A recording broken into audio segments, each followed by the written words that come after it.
is to develop strategies that are really effective. And if we think back, we can think of some really effective strategies. Like I've been telling people all over the world since 2014, that's 6 years, that the next time Israel invades Gaza, every activist in the world goes to the store and you get just a quart of red paint, 1 quart, and you dilute it with water, and you make water balloons out of it, and you go to every Israeli embassy worldwide, and you go inside if you can. If you can't, if they're blocked off entrance to the embassy,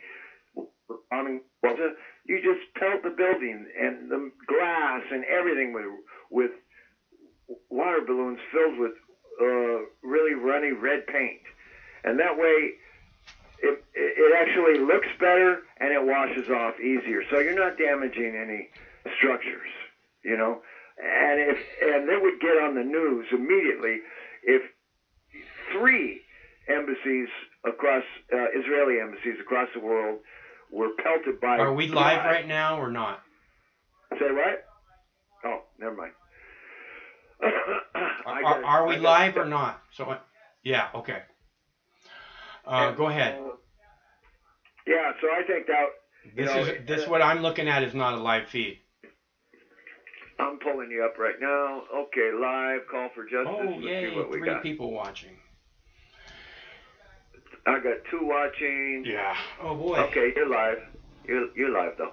Okay. And you also have a live stream too. So yeah, but effective strategies is what we want. So hanging Bush and Trump and Rumsfeld and Obama, the effigies and burning them. It's attractive but it's not really that effective. It makes you look like a nut job. But no, that's not. If only one person does it, but if it becomes a national thing, where because this should be. I mean, this is the spirit from which this country was founded. Go ahead. Yeah. Yeah. Effective strategy. That's what we want. Whisper Doctor saying everyone is in the old chat. That's what he's saying. Okay, they're coming now. 8, 10. Okay, you're cool. They're coming back to this clip here. I don't need you to tell me that I'm cool. I know that. You're as cool as they come, Michael. And I was just laying in bed listening to you talk to Pete. It almost sounded like he was trying to almost start to maybe begin to make excuses for people kneeling on other people's necks. It's like, oh, that ain't cool, man. There's no excuse for that. It's murder. It was a strange conversation. I heard some weird stuff too. Yeah, well, what are you doing? I don't want to comment on anybody else's stuff, especially his. But whatever it takes, because we think back to Occupy Wall Street, and we realize that we were getting creamed in the press every day. Terrorists, rapists, pooping on police cars, bums, drugs. Right. What do they want? They don't want anything. Exactly. They don't say what they want. We were getting creamed in the press. Right. And for weeks and weeks and weeks when Occupy first began. Yeah. And then the people pushed back a certain amount, and they went, "Oh well, shit, we are acting like the evildoers." Go ahead. And so they're doing the same. They're trying to do the same thing, demonize these protesters. But you're always going to. It's the same thing with the cops, except it's worse with the cops. In a protest, you're going to get some bad actors. In a police department, you're going to get some bad actors. But there's a hell of a lot more bad actors in every fucking police department than there is. Oh, there's a fire going. What the fuck is that? It's like somebody shooting fireworks into. I'm not sure what they're burning. Yeah. So, It says Minneapolis police station on fire. No shit? Yeah. Oh, yeah, that's the center of the storm right there, man. They are pissed. Looks like somebody's climbing on the roof. I don't know what the fuck they're doing. But, yeah. So, it's a crazy mixed up world. For me, if I'm going to engage in a battle with somebody, I'm not just going to go all out like Rambo or Arnold Schwarzenegger and fucking go crashing through the jungle, My strategy is to win. And unfortunately, when you get in crowds, uneducated crowds, which is almost every crowd, the strategy is just to make a big mess, make a stink. But sometimes that is a winning strategy. You get some dumb fuck politician, he lifts his face out of his plate of spaghetti, he's got sauce dripping down his face, and wow, those guys are really pissed, huh? You think those guys are pissed, Stanley? What should we do about that, Stanley? It takes a big stink to catch attention. And, as long as people aren't dying, it's worthwhile. Because people are dying death by cop every day, every week. Somebody's getting nailed. I don't know where the other feed went. I was working on it. I didn't click on anything. Go ahead. Yeah, it looks like they're just burning a dumpster or something. I don't know what that is. It says Minneapolis police station on fire. Yeah, but it looks like it's on the front steps. It's not the building itself. Oh, it looks like it's the front porch of the police station. I don't know. It looks like they piled up a bunch of shit. Yeah, look at that, throwing a chair in there. So yeah, they're getting radical. We'll see what the cops do. But the point we're in a war, and the point of a war is to win. And so we have to switch our strategy according to whatever battle we're fighting. Like if I'm fighting Israel, I already told you off the air what my strategy would be. And I've been urging people to do that. It's the most effective nonviolent strategy anyone has ever come up with that I've ever heard. But none of my activist friends have ever. Very few of them have said, "Hey, that's a good idea." They give me a thumbs up or something. But it's like that would win. Gandhi, look at that guy. He said, "We're going to march 20,000 people down to the ocean, and we're going to make salt." And the English said, "Ha ha ha ha ha ha! They're going to make salt. Let them make salt." And they fucking crushed the whole English empire by just nonviolent strategies. And so we're fighting a war, and the object is to win. And number one, we. All right, I'm gonna click on some stuff. Let me click on some stuff. Go ahead. Number one, we stay together as a population, and we don't chew on each other. That's the last thing we want is cannibalism, intraspecies predators. We don't want that. So, I was a little boy during the Watts riots. I forget how old I was, maybe 11 or something like that. And I definitely had my eyeballs all over the Rodney King riots. And, we saw what they did in Philadelphia at the move bombings, where a black activist group was feeding its population and taking care of itself and not breaking any laws that I know of. And then they burned down an entire block, or maybe more than a block, a dozen buildings minimum.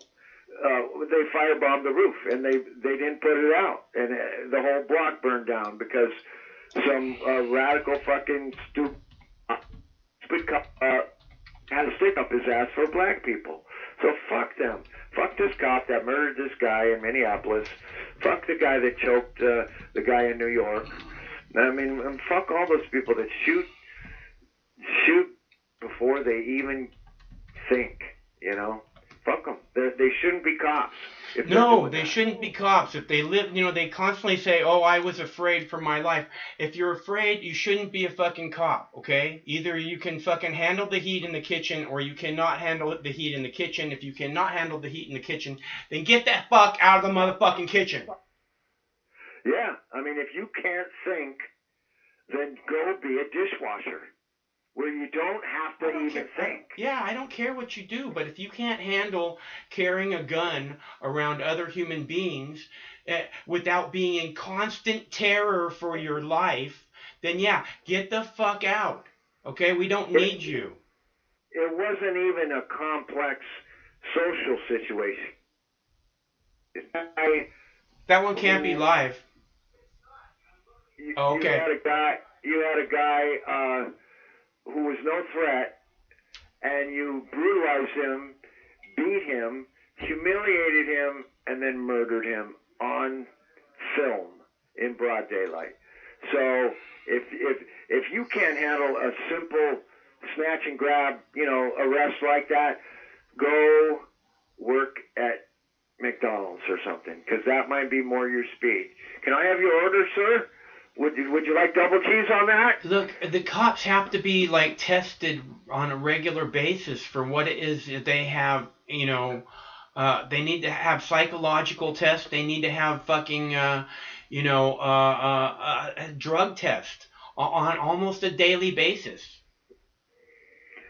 Yeah, well, all of your ideas about monitoring the psychological health of the police department are absolutely right on the mark, Michael. I never even thought about that until I heard you say that. But those are perfectly excellent recommendations.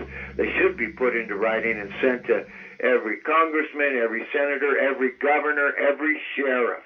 No, and you know what? No cop should ever be allowed to work over 40 hours a week.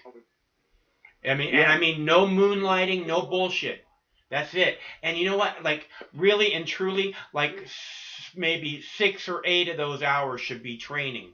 And it should be hand-to-hand combat with your fellow officers, full contact. And if you can't fucking handle it for a couple of hours a week with your buddies, then you don't belong out on the motherfucking streets. That's all there is to it.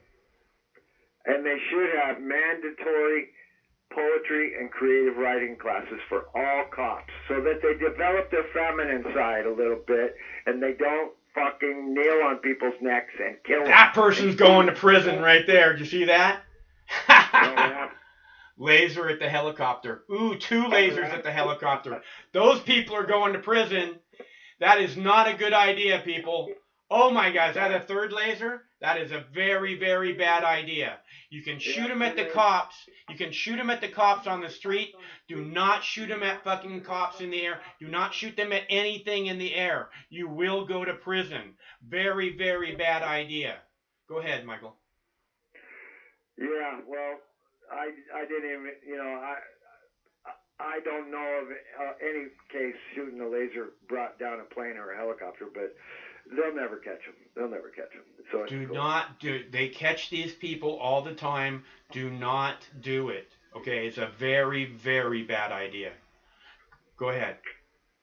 Pretty cool, man. And that helicopter, whatever it was, just looked like it was spinning round and round and round. So watch it crash into all the people. What's that? It blinds the pilot. Is that what you're saying? Yeah. Well, Craig and Sam, my 2 best friends, took a laser I used. They took the laser that we used to chase the dog with, right? The one dog is crazy for the green dot, right? And they took it down to the Puget Sound, and one of them took a ferry. Craig took a ferry across the water 10 miles away.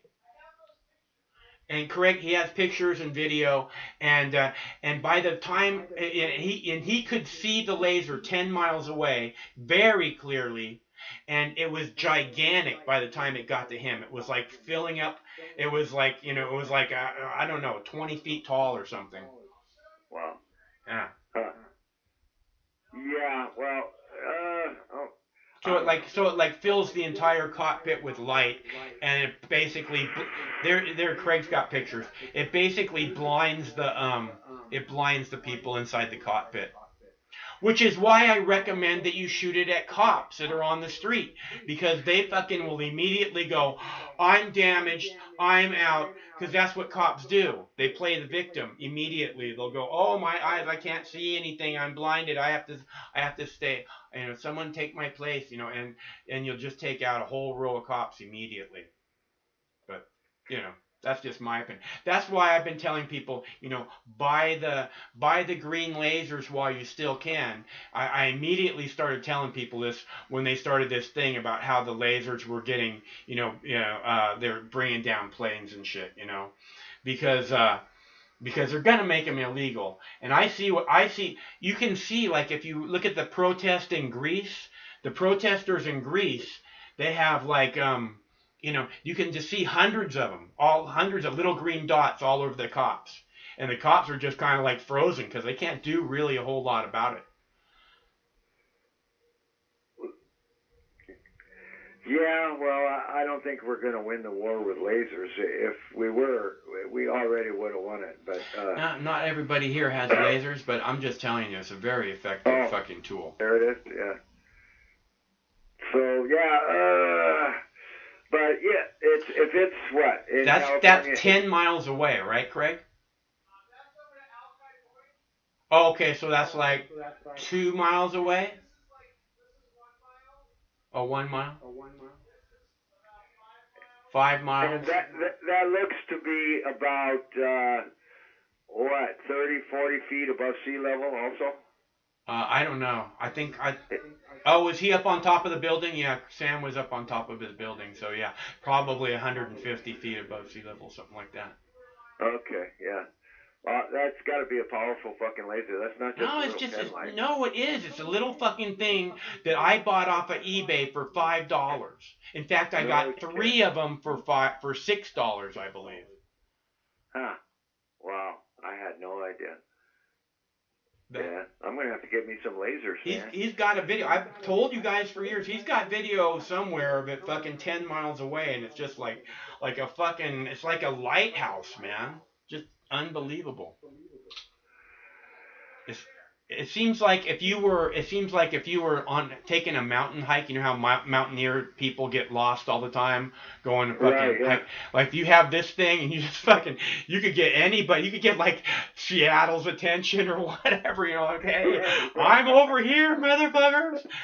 Yeah, you can signal a satellite. Yeah, there you go.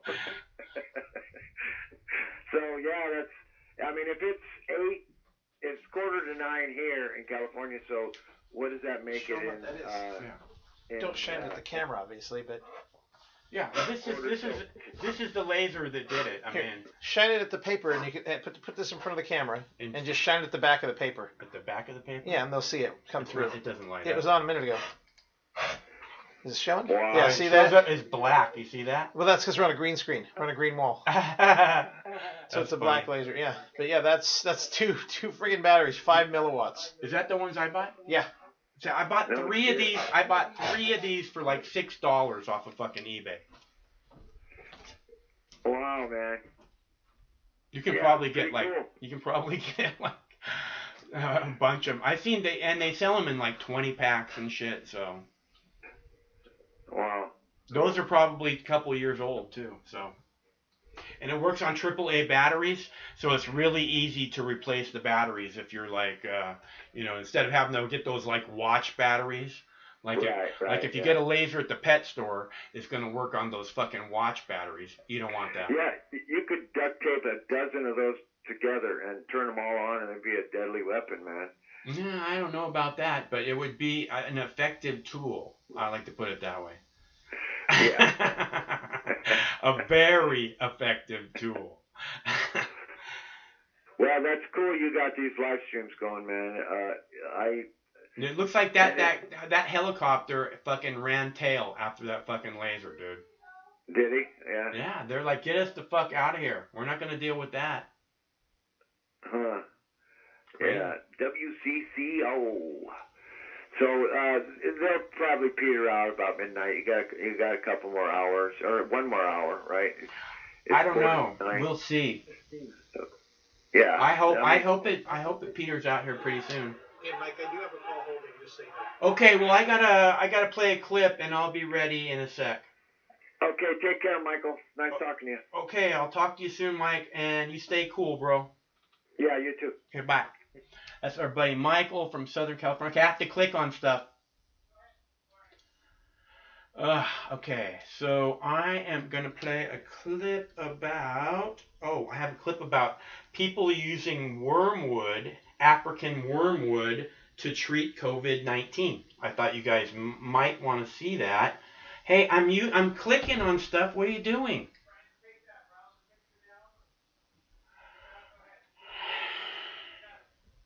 So, people using African wormwood to treat COVID-19. I'll be right back.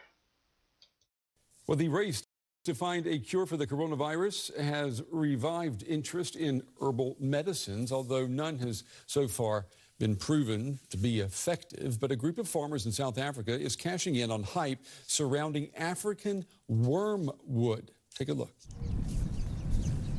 In South Africa's Eastern Cape province, farmer John Abisali and his family are picking the herb African wormwood. We haven't got nothing to do at the moment. We also have those folk coming in, something to eat on the table.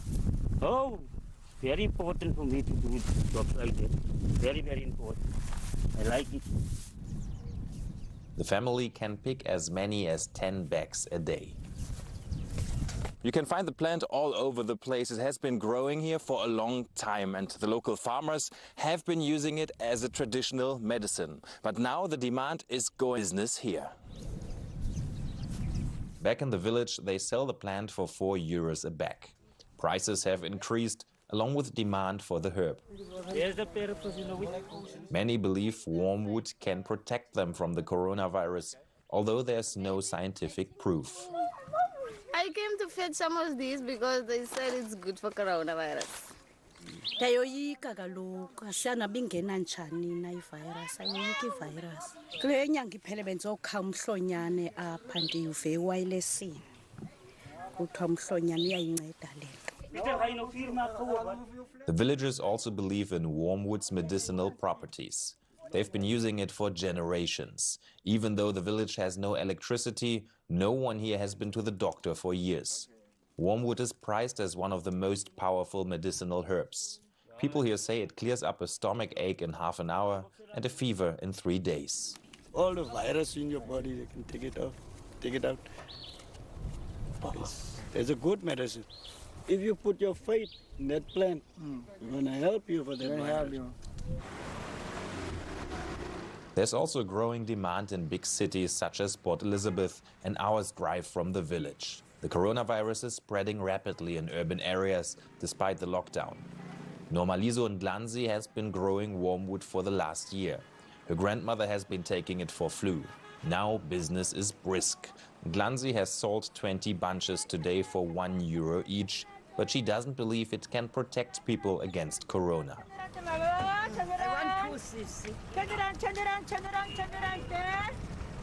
I don't have a proof of that. Not yet. They're still investigating about it. They're still going about the test. So I don't know about corona because we don't have a cure yet. But have the customers been asking you as well? What are your customers saying? I've been telling them it's for the flu. They convinced them, yes. But farmer John Abisali does feel safe from the virus. His daily cup of wormwood tea has a bitter taste, but he reckons it's worth it. Wormwood, he says, helped his grandmother to survive Spanish flu.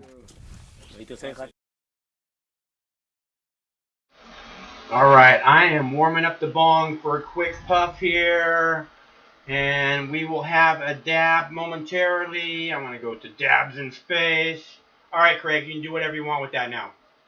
Craig got some live footage he's hooking up of the police station on fire. So we'll have that here momentarily.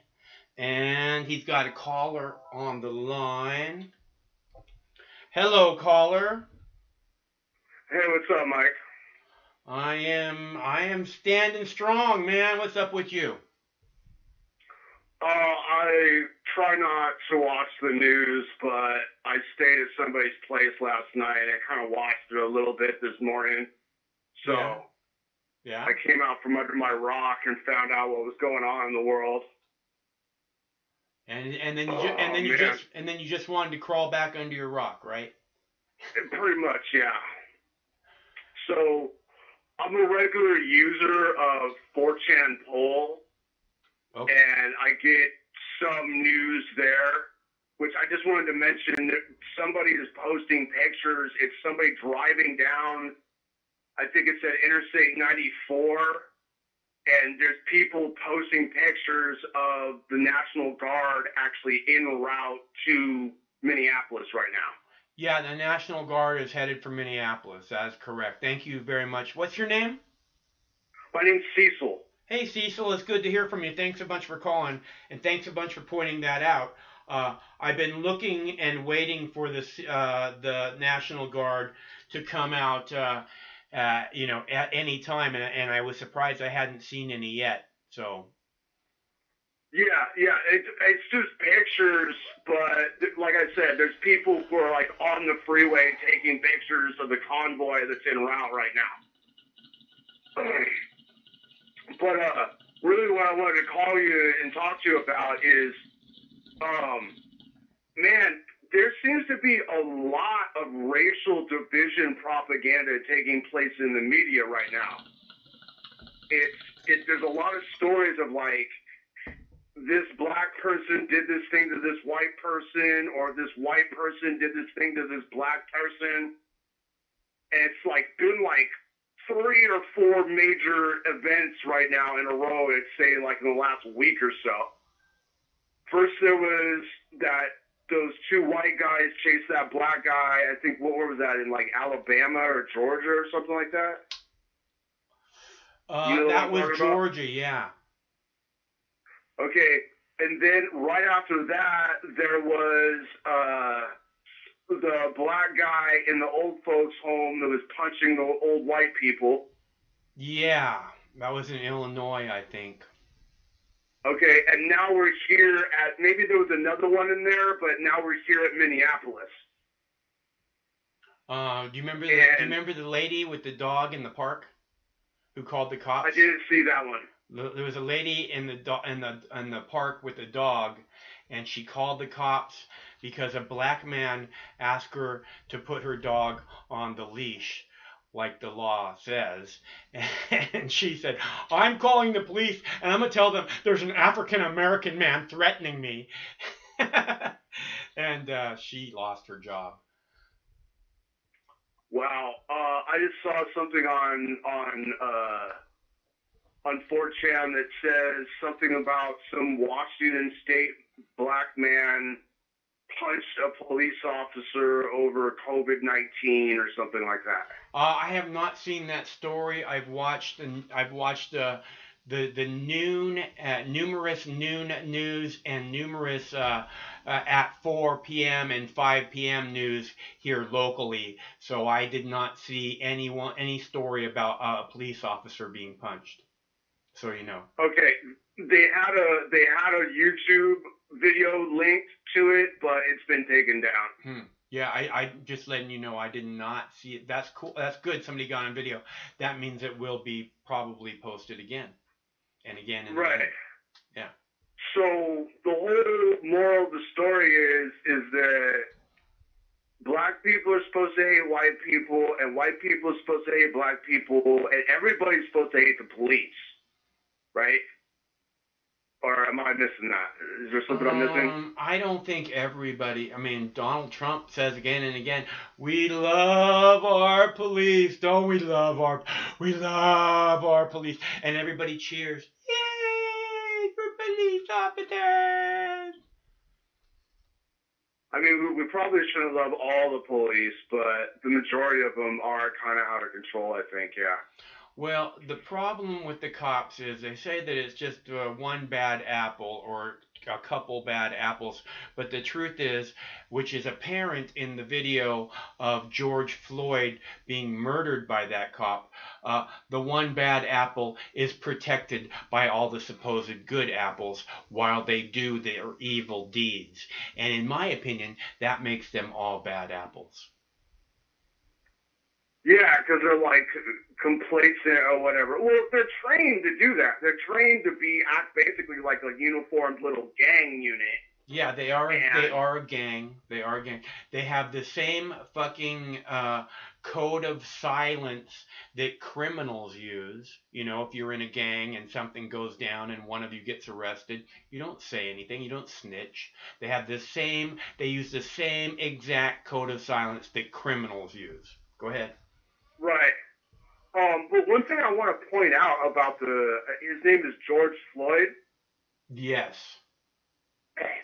So apparently the cause of death was suffocation, right? Is that what they're saying? I haven't seen an autopsy.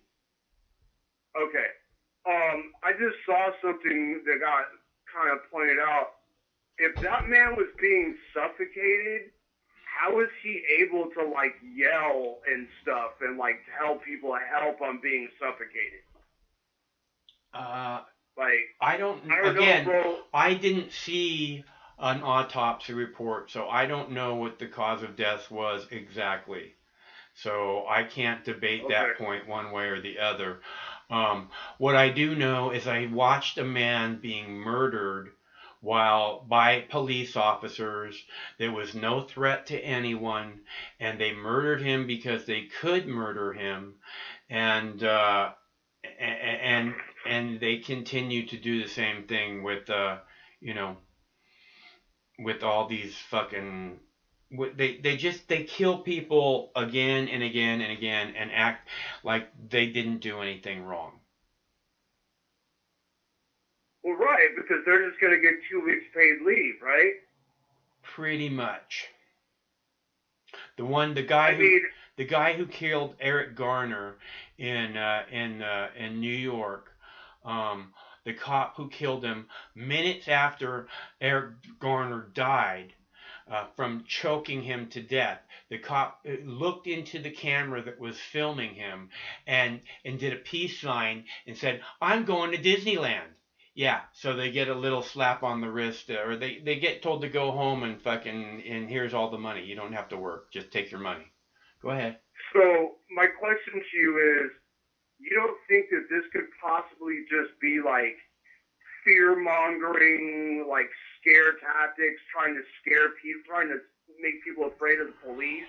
There seems to be, might be fake? There seems to be numerous PSY operations going on here.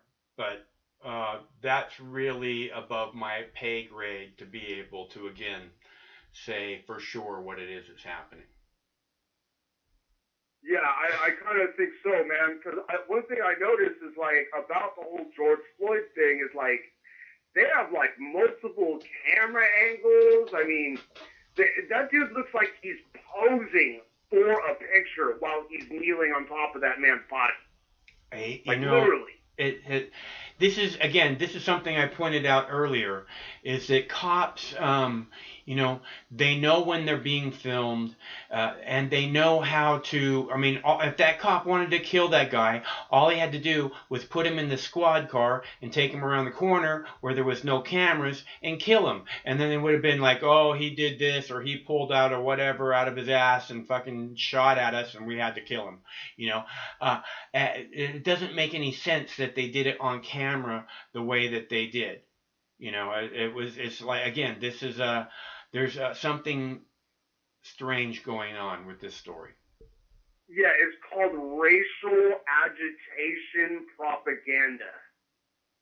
They're purposely trying to start a domestic dispute on a mass scale in this country to try to have some type of excuse to have like another country's military or the UN or something like that come in and act in a peacekeeping application and say that Americans are out, especially those pesky redneck Americans with their guns all the time. They're like, low IQ, but they all have shotguns. They want to chase black people around, and you know, gun ownership is almost synonymous with being a KKK member now.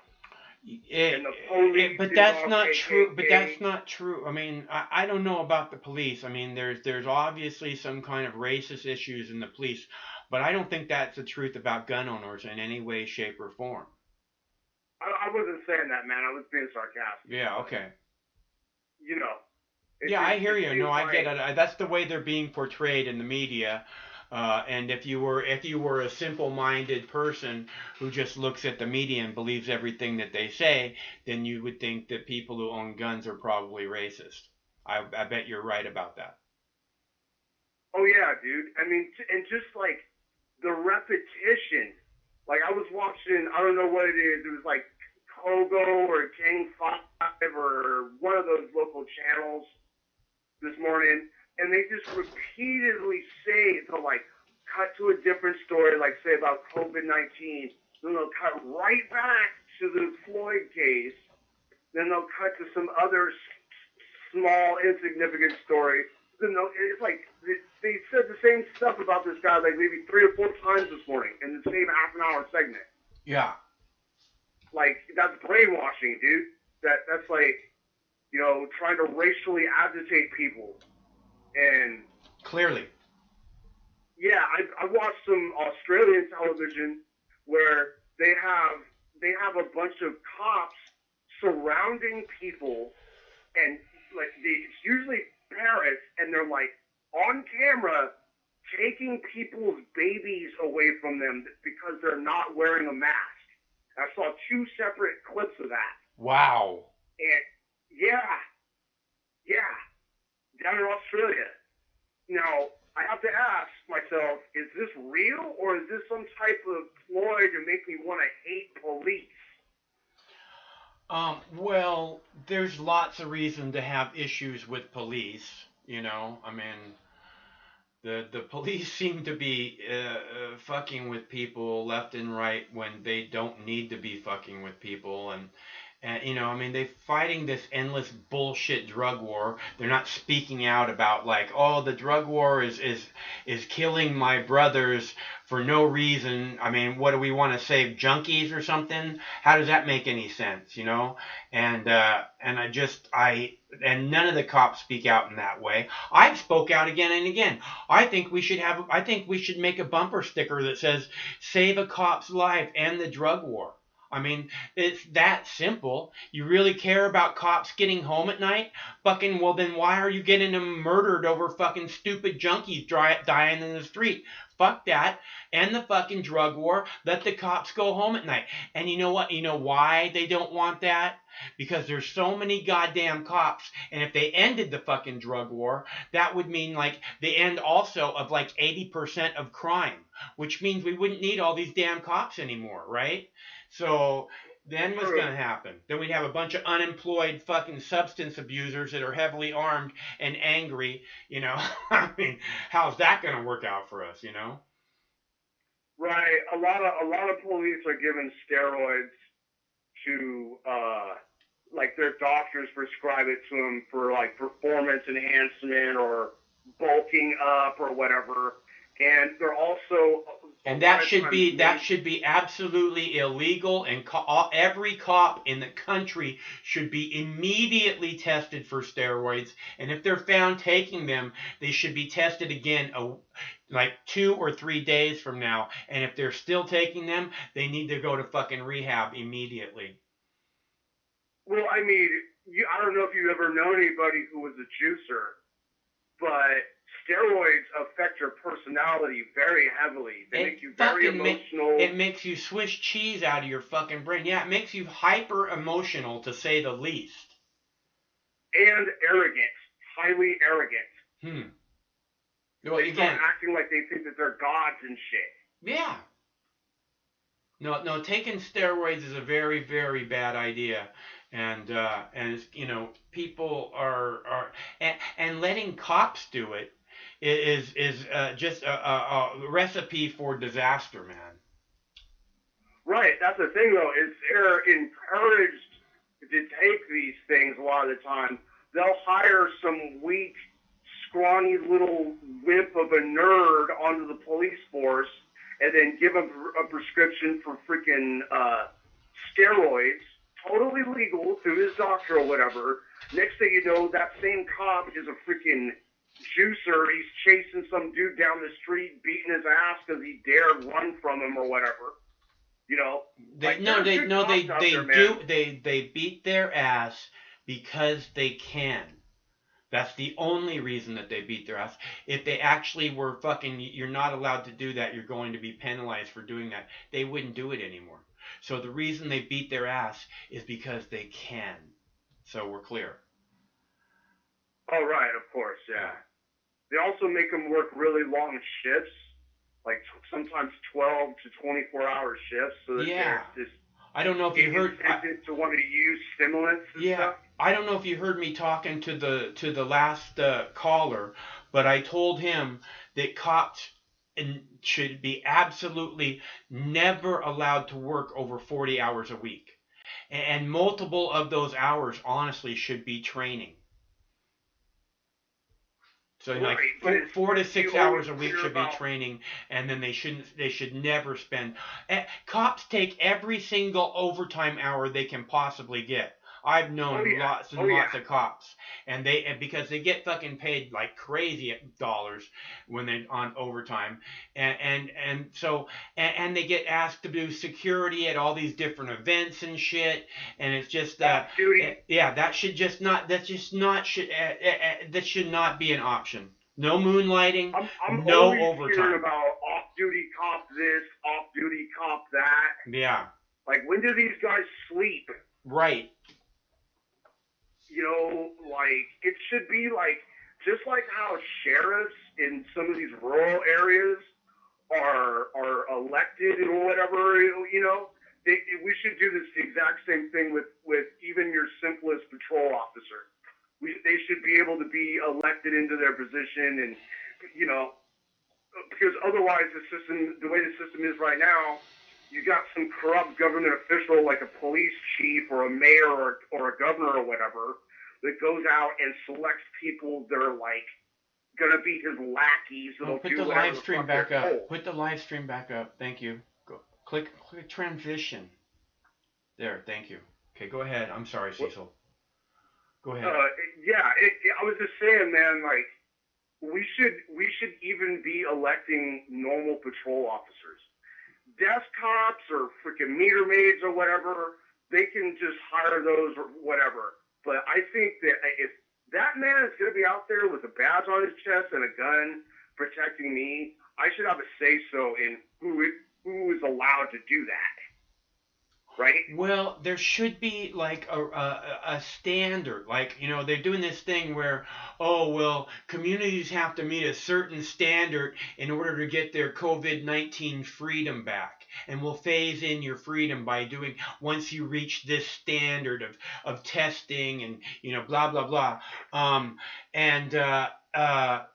You know, the police officers, the people that are you know, ruining people's lives in a moment's fucking thought. You know, I'm gonna go fuck with this person. You know, those people. Hey, Craig, can you take off this black screen over here? Can you take it out of the transition yeah, okay, thank you. Every time I do that, it goes back to whatever the screen was. All right, so cops should be held to a higher standard. If you're gonna fuck someone's life because they have a little bit of weed in their pocket, then you should be drug tested on the very least every fucking week, if not every day. Really and truly, if you're going to be executing a drug war, if you're, you know, the people in charge of executing it, then every single day when you come into work, I want you drug tested. And if you don't like it, I don't give a fuck. Don't do this job. Yeah.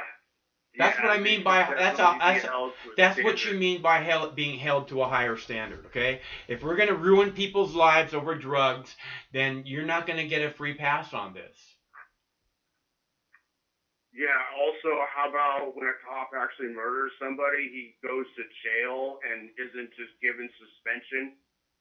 Yeah, or You just know, fired, fired, and then he moves on to a different police force. oh yeah. Yeah. A lot. What needs to happen again? The cops need to be held to a higher standard. When they kill someone, they need to be put. Number one, there needs to be a federal list of cops that kill people. And right now, there is not a federal list that tracks these statistics at all. And there needs to be like a department that tracks this, and it needs to happen immediately. Well, traditionally, it's been called internal affairs. But all of those guys are on the take also. There is not. They're all getting bribed. There is not a federal list. Oh yeah, you're right. Of cops that kill people. If you kill someone, your name should immediately go on a list if you are a cop. And then if you kill another person, then we're aware of, okay, we're seeing a pattern here. Because I'm telling you, there are serial killers in police forces across the United States. And they can't wait to murder their next victim. Yeah. I've watched this independent journalist named Ryan Dawson that lives over in Japan every once in a while. And he was saying some stuff about how, like, it's mandatory martial arts training for all Japanese police, right? Well, I've called for that multiple times. In fact, the last caller, I was just saying that they need to have full contact. Like I told you, no overtime, and of the 40 hours a week, at least 4 to 6 of it needs to be training. And I told the last caller the training should be some kind of hand-to-hand combat. Full contact with their fucking brothers in blue. And if you can't handle full contact martial arts training with your brothers in blue, you got no business out on the fucking streets. And if you do have full contact martial arts training, then when you see somebody who pulls their cell phone out or a pencil or is holding a pen, you don't fucking go, oh my God, he's got a fucking knife. You go, hey, come here. Come here. Let me see what you got there. Come here. Because you're not fucking constantly living in every second in fucking fear. Where you have to pull your gun out if you see your shadow. Oh yeah, for sure, dude. Cops should not be able to use fear as an excuse for their actions. It's like, what are you on the police force then if you're just going to say you were scared and you shot somebody? Yeah. But the point of the Japanese police force being trained is they watch these guys, right? So you're doing judo or whatever it is that they train them in, Bushido or whatever, and they watch to see who's gonna have a temper when they get their ass kicked. Yeah, that makes a lot of sense too, dude. Recruits that get their ass kicked and they get pissed and they like leave the gym or whatever. Those cops don't make the police force. Yeah. They need people who are in control of their anger to be cops, who respect the citizens. Here, it's like they're trying to find whoever, is willing to take bribes or, it's like a lot of these police get indoctrinated into like the Fraternal Order Police or the Blue Brotherhood. Yeah. Or all these weird like Masonic lodges within police forces, basically. Yeah, and I've said this before. They have their own fucking bars where they go and their own restaurants and shit that they eat in. Telling you, man, there's a whole fucking weird culture there with pigs. Yeah, and actually, it's funny you called them that. Do you know who the first person to call them pigs was? No, who was it? George Orwell. Oh, no, I had no idea. Yeah, okay, so George Orwell wrote 1984, right? Yeah. He also wrote, like, a child's book right before that called Animal Farm. Uh-huh. Okay? So, in Animal Farm... Is that a child's book? I mean, it's simply written, but it's not really a child's book, is it? I mean, it was... I think it was kind of targeted at young people. But I mean, you could be right. But anyway, so in Animal Farm, the freaking pigs were like the evil people on the farm, right? That like abused their power and shit. Right. And that book came out, I think, in the 70s or something, and the hippies picked up on it and started calling all the cops pigs. Huh. Well, that was, I mean, the hippies had a lot more going on than people give them credit for, dude. I know. Yeah. Anyway, it was good talking with you, brother. Hey, it's good to hear from you, Cecil. I hope things are good where you are. Yeah, I just started working again. I'm going to try to see if I can't make some money and try to survive if there's another second wave planned for COVID-19. You know what? We'll deal with the second wave. We dealt with the first wave just fine. I mean, other than the fucking bullshit media and the bullshit government. We would have been fucking... there would have been no problems, really, Cecil, if it hadn't been for the fucking bullshit media and the bullshit government. I know, brother. I mean, here's the thing. It's like, you got rioters attacking police forces and stuff right now. When are they going to finally go do, like, attack a real target and, like, climb up on top of that news channel building and break the antenna off or something? I don't know. Destroy their transmitter. You know, shun them exactly the same way that they're shunning police, because that's really the root of the problem.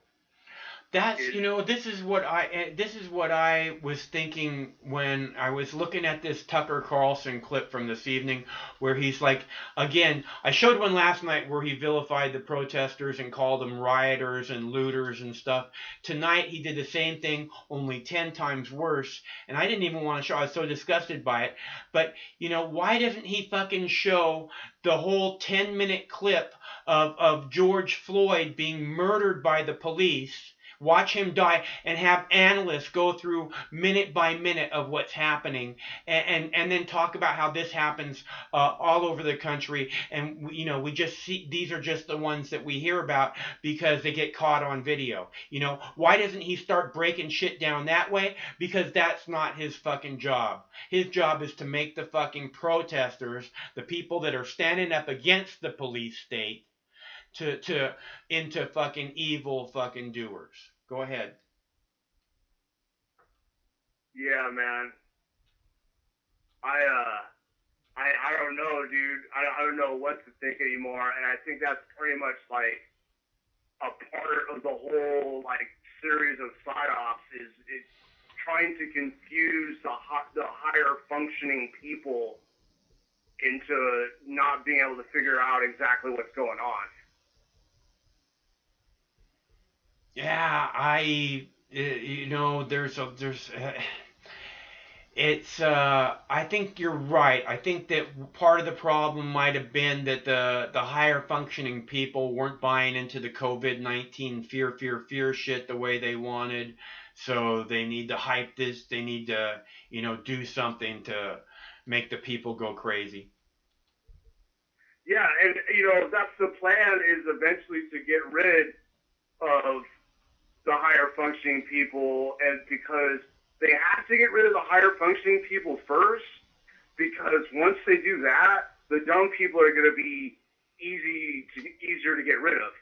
Well, they're easier to fear. They're easier to get to buy into, you know, the fear or whatever else too. You know, they say, you know, I say again and again, the reason they want you afraid is because when you're afraid, you turn to strong leaders, you know. You're like, we need leaders like that say things like, we got to fight them over there so we don't have to fight them over here. Sound pretty good to you if you're afraid of, you know, of your own fucking shadow. So, of course, they try and get you as afraid as possible, and then you have to turn to your strong leaders for them to guide you through the valley of the shadow of death, you know. Right, but that is not happening. Instead, what's happening is the dumbed down, afraid people are turning to the would-be leaders in their community, the people that they view as smarter than them, the quote-unquote higher functioning people, and those people are saying, this is obviously a hoax. Here's this reason, here's this reason, and here's this reason.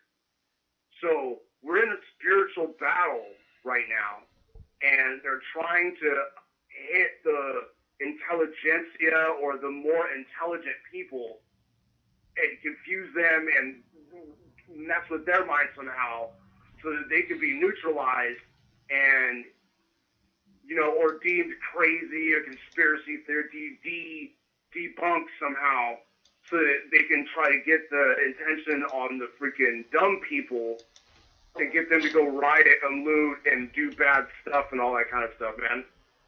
So all those people that are burning shit down in Minneapolis, they should be standing in front of the police station, just protesting and demanding justice. The fire that you see on the screen is of a Minneapolis police station. So we're clear. Oh, okay. Damn. Yeah. It's not working out for them very well. This is not a very good plan. I don't think the destruction is very dangerous. The cops, again, are heavily armed, and they're extremely angry, and they all have a fucking chip on their shoulder. So I really hope that the protesters are aware of what they're messing with. Yeah, me too, man. I hope it works out and not a lot of people get hurt, man. Anyway, I'm going to go cook some dinner and shit, bro. But it was good talking to you. Right on, Cecil. Good to hear from you. I hope you're doing good, and we look forward to talking again soon, okay? All right, man. Thank you. Okay, see ya. I didn't ask Cecil where he's from, but he sounded like he was watching local news to me.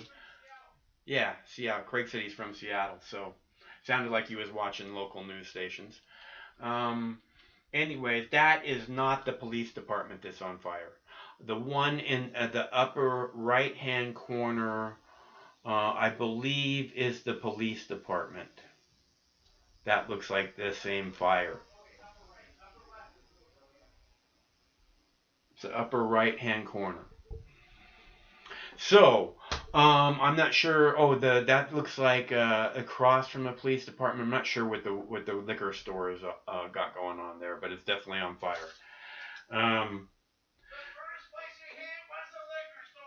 Yeah, first place we hit was the liquor stores. Gotta get all that alcohol that we can't afford. All right, I am gonna play. I'm just gonna let this run for a minute, and I'm gonna go ahead and I'm gonna get me a drink of water. If anybody wants to call and discuss what's going on, there is a telephone number, 805-669-6397. You can call anytime. We can talk about whatever you like, but it is a call-in show, so it makes it flow a little bit better if we got somebody to talk to.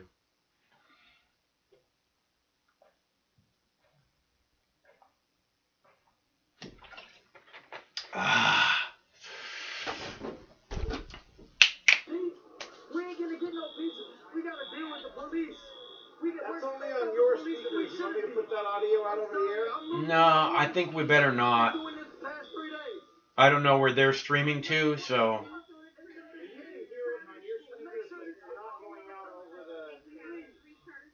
Okay, well, I don't think it's better not to do the audio.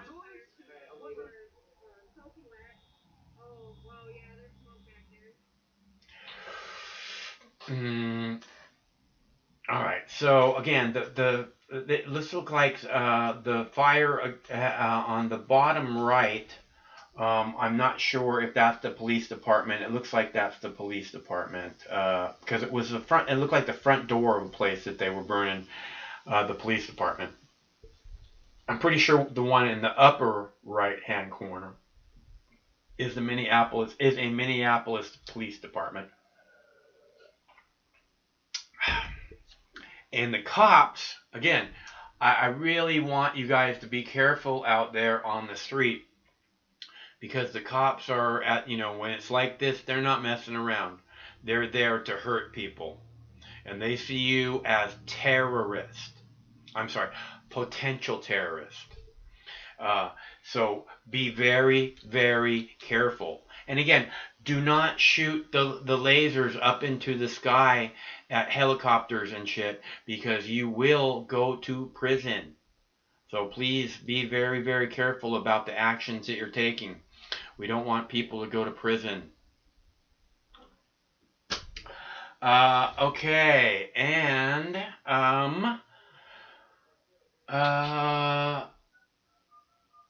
looks like we got a new caller. Hold on a sec here. I also have video about Hong Kong. I also have video about coronavirus and minorities. Hello, caller. Hey, Michael, it's Daniel. Good to see you, man. Hey, Daniel. It's good to hear from you. Thanks very much. It's how are things with you today? Mostly super awesome. Super awesome. Right on. I'm out under that same tree I told you. Was it last night we talked? I think it was either last night or the night before.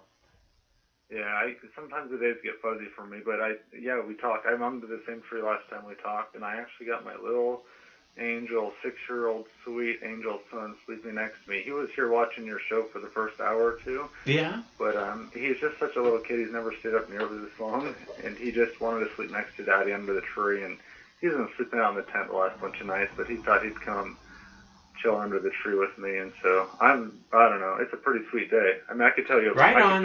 You sound like a lucky guy, man. Go ahead. Oh, yeah, it was a good day. Hey, you know that friend we told you about that got all sick and stuff and was choking and dying in our house? Yeah. Hey, we dropped him off at his house today. It's 2.5 weeks he was here. And, you know, some of your callers might actually care about this guy. In fact, somebody might have actually once upon a time offered a prayer for him, or whatever well wishes they want to offer. But, you know, just so everybody knows, we dropped him off at his apartment today because he asked, you know, to be dropped back off. Because he needs to move out and do some things and make his arrangements and stuff. But he basically is pretty cool because this guy is like a new guy, man. He's like a new man. It's a pretty cool thing to see somebody who was like literally dying and to literally see them be a new man, all dropped off healthy, and it was a good day that way. Yeah, dude, that's so awesome. You're such a good friend. Part of the day. Yeah, you're such a good friend. I mean, you're. No, I'm not. Yeah, sounds like people are very lucky to have you in their life. No. Hey, can I tell you a cool story, though? I'm not a good friend, by the way. I'm actually a bad friend. But can I tell you a cool story of what happened? Well, you know what? If you let me sleep in your bed when I'm fucking sick, I don't know how much more I could ask for. Go ahead. Well, you know, someday, Mox, people like you I believe, are going to live in a world where everybody would do that, just so you know. And so, you know, it seems kind of extreme, maybe in this world, because we live where we do, but someday I believe you're going to live in a world where everybody around you is going to do exactly that, because it's the common fucking sense thing of everything. But, you know, we're not quite there, but someday I think we're going to get there, and that's pretty cool to think about. But, hey, can I tell a cool story or no? Yeah, go ahead, Daniel. It's probably a shitty story, actually. Most of my stories are shitty, but I appreciate you listening. So, hey, I dropped this friend off today. Yeah. You know, we were missing him. You know, I don't like to talk much about labels because I agree with everything you pretty much ever said about labels. I think labels are generally get us into problems. You know, and sometimes I don't like to talk about labels. I don't like to talk about skin color and races and Democrat and Republican and Mormon and Catholic and this and this, and I don't want to say the N-word. Yeah, it just goes on endlessly, doesn't it? Yeah. Well, so this brother who was with us, he happens to be Mexican, I guess, is what one label people would use, because I think he was born in Mexico. I never actually asked to see his papers. I've never, checked his immigration status. One time, I was asked to write a letter on his favor for the courts, and I did do that on his favor, and I gave him my true testimony of this brother. But basically, he's one of the coolest guys I've ever met in my life. But, you know, I guess he was born in Mexico, and when we talk to each other, we always speak in Spanish, even though I think he probably speaks pretty good English. We always speak in Spanish. Right on. Well, you must speak pretty good Spanish then, huh? Yes. I think probably I said once upon a time, and somebody might know this on your show, but let's see. I lived in Paraguay as a Mormon missionary for 2 years, many years ago. I think you did say that. I'm sorry? I think you did say that once.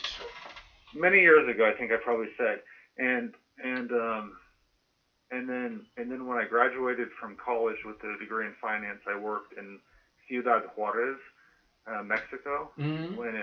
Every day, 4 days a week, 5 days a week, I went into Mexico and basically hauled dirty, contaminated trash out of Mexico. I was a manager, but whatever. I basically helped serve the people because when we build all of our shit over in Mexico, the laws between the countries say that if we build 1 million refrigerators in Mexico to ship here for our consumption, that we need to allow this country to receive the hazardous materials of the production of that stuff. We need to be able to receive it back into our country for recycle.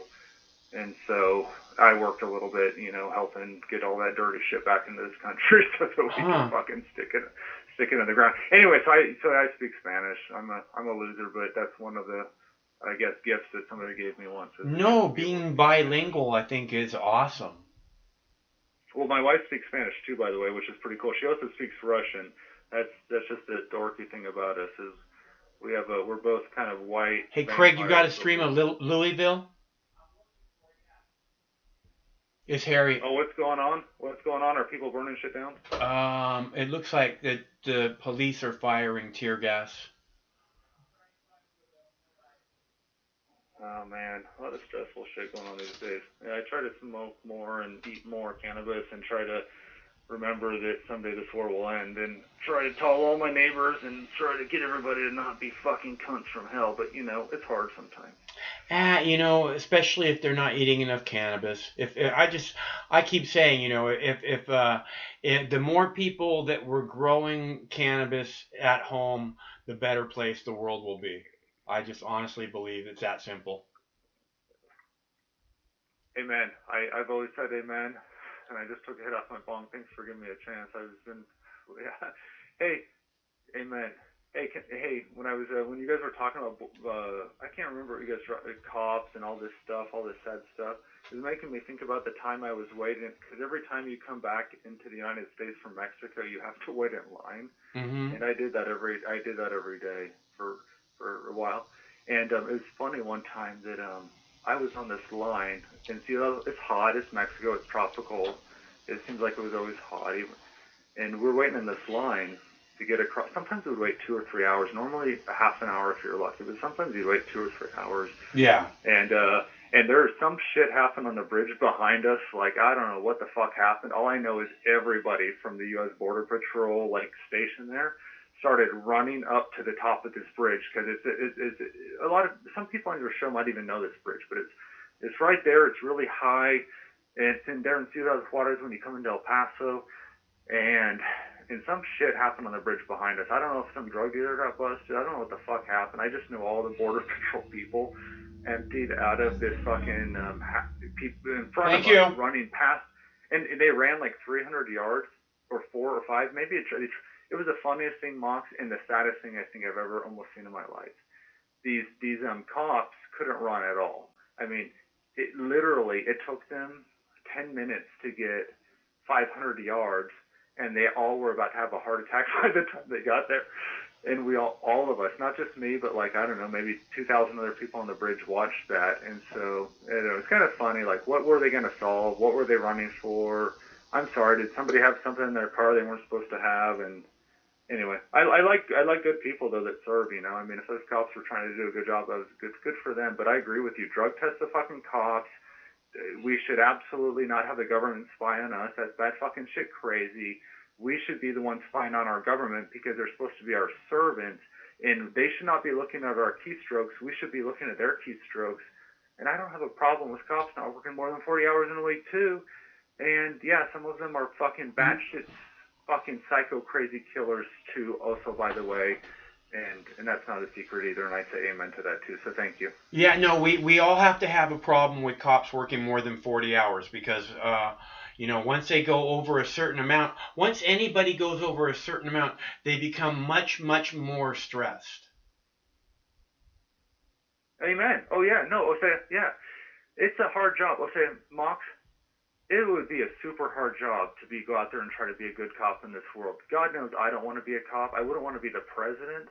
I wouldn't want, I mean, basically it's a fucking shitty thing to be a cop in this world, and I think we need to treat them with respect, and I think we need to treat them like good servants, like we would want our sons and daughters to be treated. Absolutely, we should treat our cops like sons and daughters, but we should also expect a lot from them also because of the high honor that's given. I mean, to be able to pull people over and shit and stuff, I mean, we're not anywhere near. Basically, Mox, I have a lot of stories to tell about cops, things that went bad, but I'm not here to fucking say shit about people. But let me just say that my stories of bad cops are so much longer and more than my stories of good cops, just so you know. But I think that a lot of cops are good, and I want to support all the good ones, and I want to help them. But also, I think that we should be looking at their keystrokes, and they shouldn't be looking at ours, just so you know. Absolutely. We're not the ones that should be babysat. Okay? We are adults in a free society. We should be able to live our life without having to look over our shoulders worried that the nanny state is somehow going to fucking, ruin our world. Because that's what it does again and again for people, you know? Amen. No, amen. That's why I listened to you for, 15, 20 years, long time, is because you're one of the, we're trying to find a group of people. That's why you supported Tulsi Gabbard, is because you talked about this shit. That's why we love Ron Paul, is because the stuff he says is true. And someday this war's going to end, but if we sit around like little fags with I'm sorry, I don't want to offend anybody. And I don't hate fags, by the way, at all. By the way, my friend, we have a house. We offered it to people for free a bunch of times, homeless people. But, I was like, I hope I find you there in like a month with just 10 chicks. Just, I hope when I come to fix the electric, you say, Dan, don't come today because I got 10 chicks in the house. And I was like, you know what? If you like guys, fuck, I don't care. Tell me I got 10 guys in the house. I don't fucking care about those details. Just, so sorry, I didn't mean to say something bad about fags, but, because I'm not like that. I don't know. You don't hate fags, do you, Mike?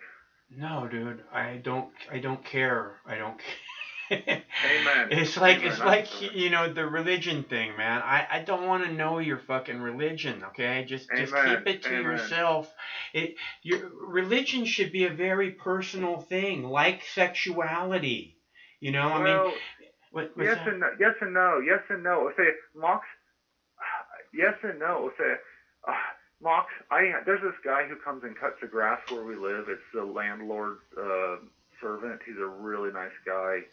And I went out there and we talked to him, and he's an elder in his church and stuff. And he was so nice, and invited us to the church. And he said, "Hey, come and come and come and come." And I said, "Well, you probably wouldn't like me. I'm the devil, I'm a fucking cunt from hell, and I sometimes say bad words, and I definitely smoke pot, and I definitely drink alcohol. In the last 3 years, I started drinking alcohol, but so basically." But it was a great thing to talk. It was so nice of him to invite us to his church. It was so nice of him to listen to me when I said, you know what, I think most Christians are full of shit, and I think that you guys never say the Bible correctly, and I think that when y'all say that if you just say the name of Jesus, you're going to be saved while you walk around killing everybody, I think you guys all look batshit crazy. But if you go and love each other and help each other and serve each other and become brothers and sisters, I want to be part of that. I want to be part of all of the good, being loving brothers and sisters that Jesus and all the prophets talked about. But if you guys want to say that you're righteous because you said some name of Jesus or something and took some sacrament, and then you walk around killing the whole fucking world and saying you're righteous, I don't want any part of that, brother. And so it was cool that he invited me to his church. It was cool that he listened to me as I gave my feedback about how much I would like to hang out with him. But I don't think they would like me very much because I say bad words sometimes, and I sometimes drink, and I sometimes smoke, and I sometimes hate it when people think they're so fucking righteous while they walk around killing the whole world and saying they're given to do that. And so it was a good thing, though, Mox. So you say it's a private thing, but for me, yes and no. No, I say your relationship with God is a very personal thing, and I don't want, it's like sex. I don't want it worn on your fucking sleeve. I don't need to know. I mean, I met this one girl at a party, and I said, amazing party, huh? And I mean, and she looked at me and said, I'm Jewish. And I don't even know what the fuck that's supposed to mean. What the fuck am I supposed to say? Oh, well, I'm an anti-Semite, so I guess it's not going to work out. You know, what the fuck is she trying to tell me? You know, I don't need to know your goddamn religion. I don't care. They're all equally stupid to me. Go ahead, Daniel. Well, Mox, it's very kind of you to take my call, and it's very kind of you to do everything that you do on your show. And what you just said, I say amen 1,000%. So what you just said, I am so 1,000% in agreement with. Like when you go to a party, and like you're like, hey, how's it going? Oh, I'm Jewish or something. Well, everybody's weird in their own way, but yeah, I mean, literally. What did Jesus, or I don't want to say the name that people sometimes hate, but so one person one time said, by their fruits ye shall know them. So don't tell me who the fuck you are by some stupid goddamn label. Show me who the fuck you are is the point. And so that's the world we all want to live in, is a world where people stop talking about who they are, but they show us who they are. Yeah. And I agree with you. Why would the fuck would you ever want to go to a party where people start telling you they're Jewish? Because I don't know. I don't know. I don't go around telling people I'm Mormon, certainly less and less. I guess when I was a missionary in Paraguay 15 years ago, I did, but... It was, it's a weird, it's like, I mentioned from time to time that I have this friend who's like an acquaintance who's an Amazon billionaire. He really is a friend. But he was one of the founders. Who is he? I'm sorry, I missed what you said for a second because I was watching your video stream and I missed like a half of your sentence. He's an Amazon billionaire, and It's your friend? Yeah, he's a friend, and he throws parties like 3 or 4 times a year, and we used to go to his parties all the time, and I literally I had so many experiences like that. You have no idea at his parties, But that was just the weirdest thing. I had no idea how I'm supposed to respond to that, What is this? What the fuck are you trying to tell me? Just tell me to go away if you don't want me to fucking talk to you. Okay? Because I don't understand what you're saying when you respond to me in that way. I don't understand. Sorry. I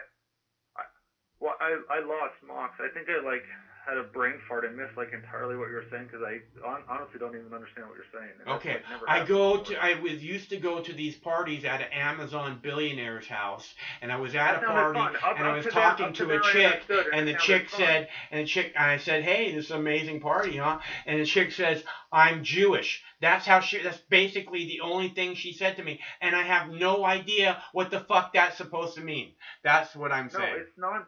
Well, no, Mox, yeah, amen. It's nonsense, but it's the world that you show me every day for the last 20 years I've been watching you. So, if you've been showing it for 20 years, obviously, you know that this is what it is. And so, yeah, that fucking sucks, man. I hate it. It doesn't suck. It's just weird as fuck, dude. It doesn't suck. It's not like she said, get away from me, you fucking... whatever.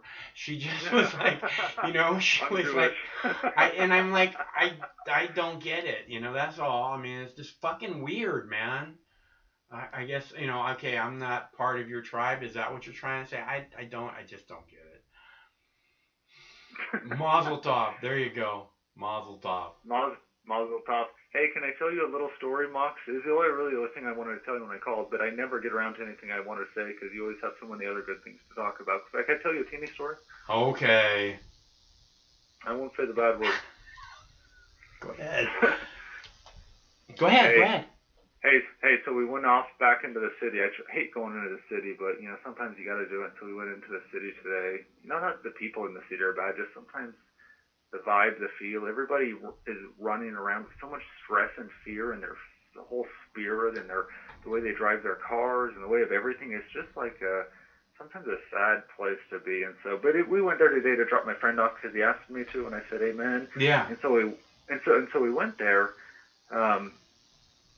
And when we came back, and we were sitting here out on the lawn, just ready to go to bed, and it was a long, hard day, and we were missing our friend because I was having a hard time thinking in English because I've been so used to speaking in Spanish. My kids have been looking at me this whole 2.5 weeks, because I speak to them in Spanish, and they look at me like, "What the fuck are you talking about?" And they have so much patience, and then and then I just keep looking at them, and finally I speak in English to them. Well, anyway, so hey, man, we're sitting out here under the trees, and these guys came by on the road, and we're out in the middle of nowhere where nobody ever drives down our road almost ever, and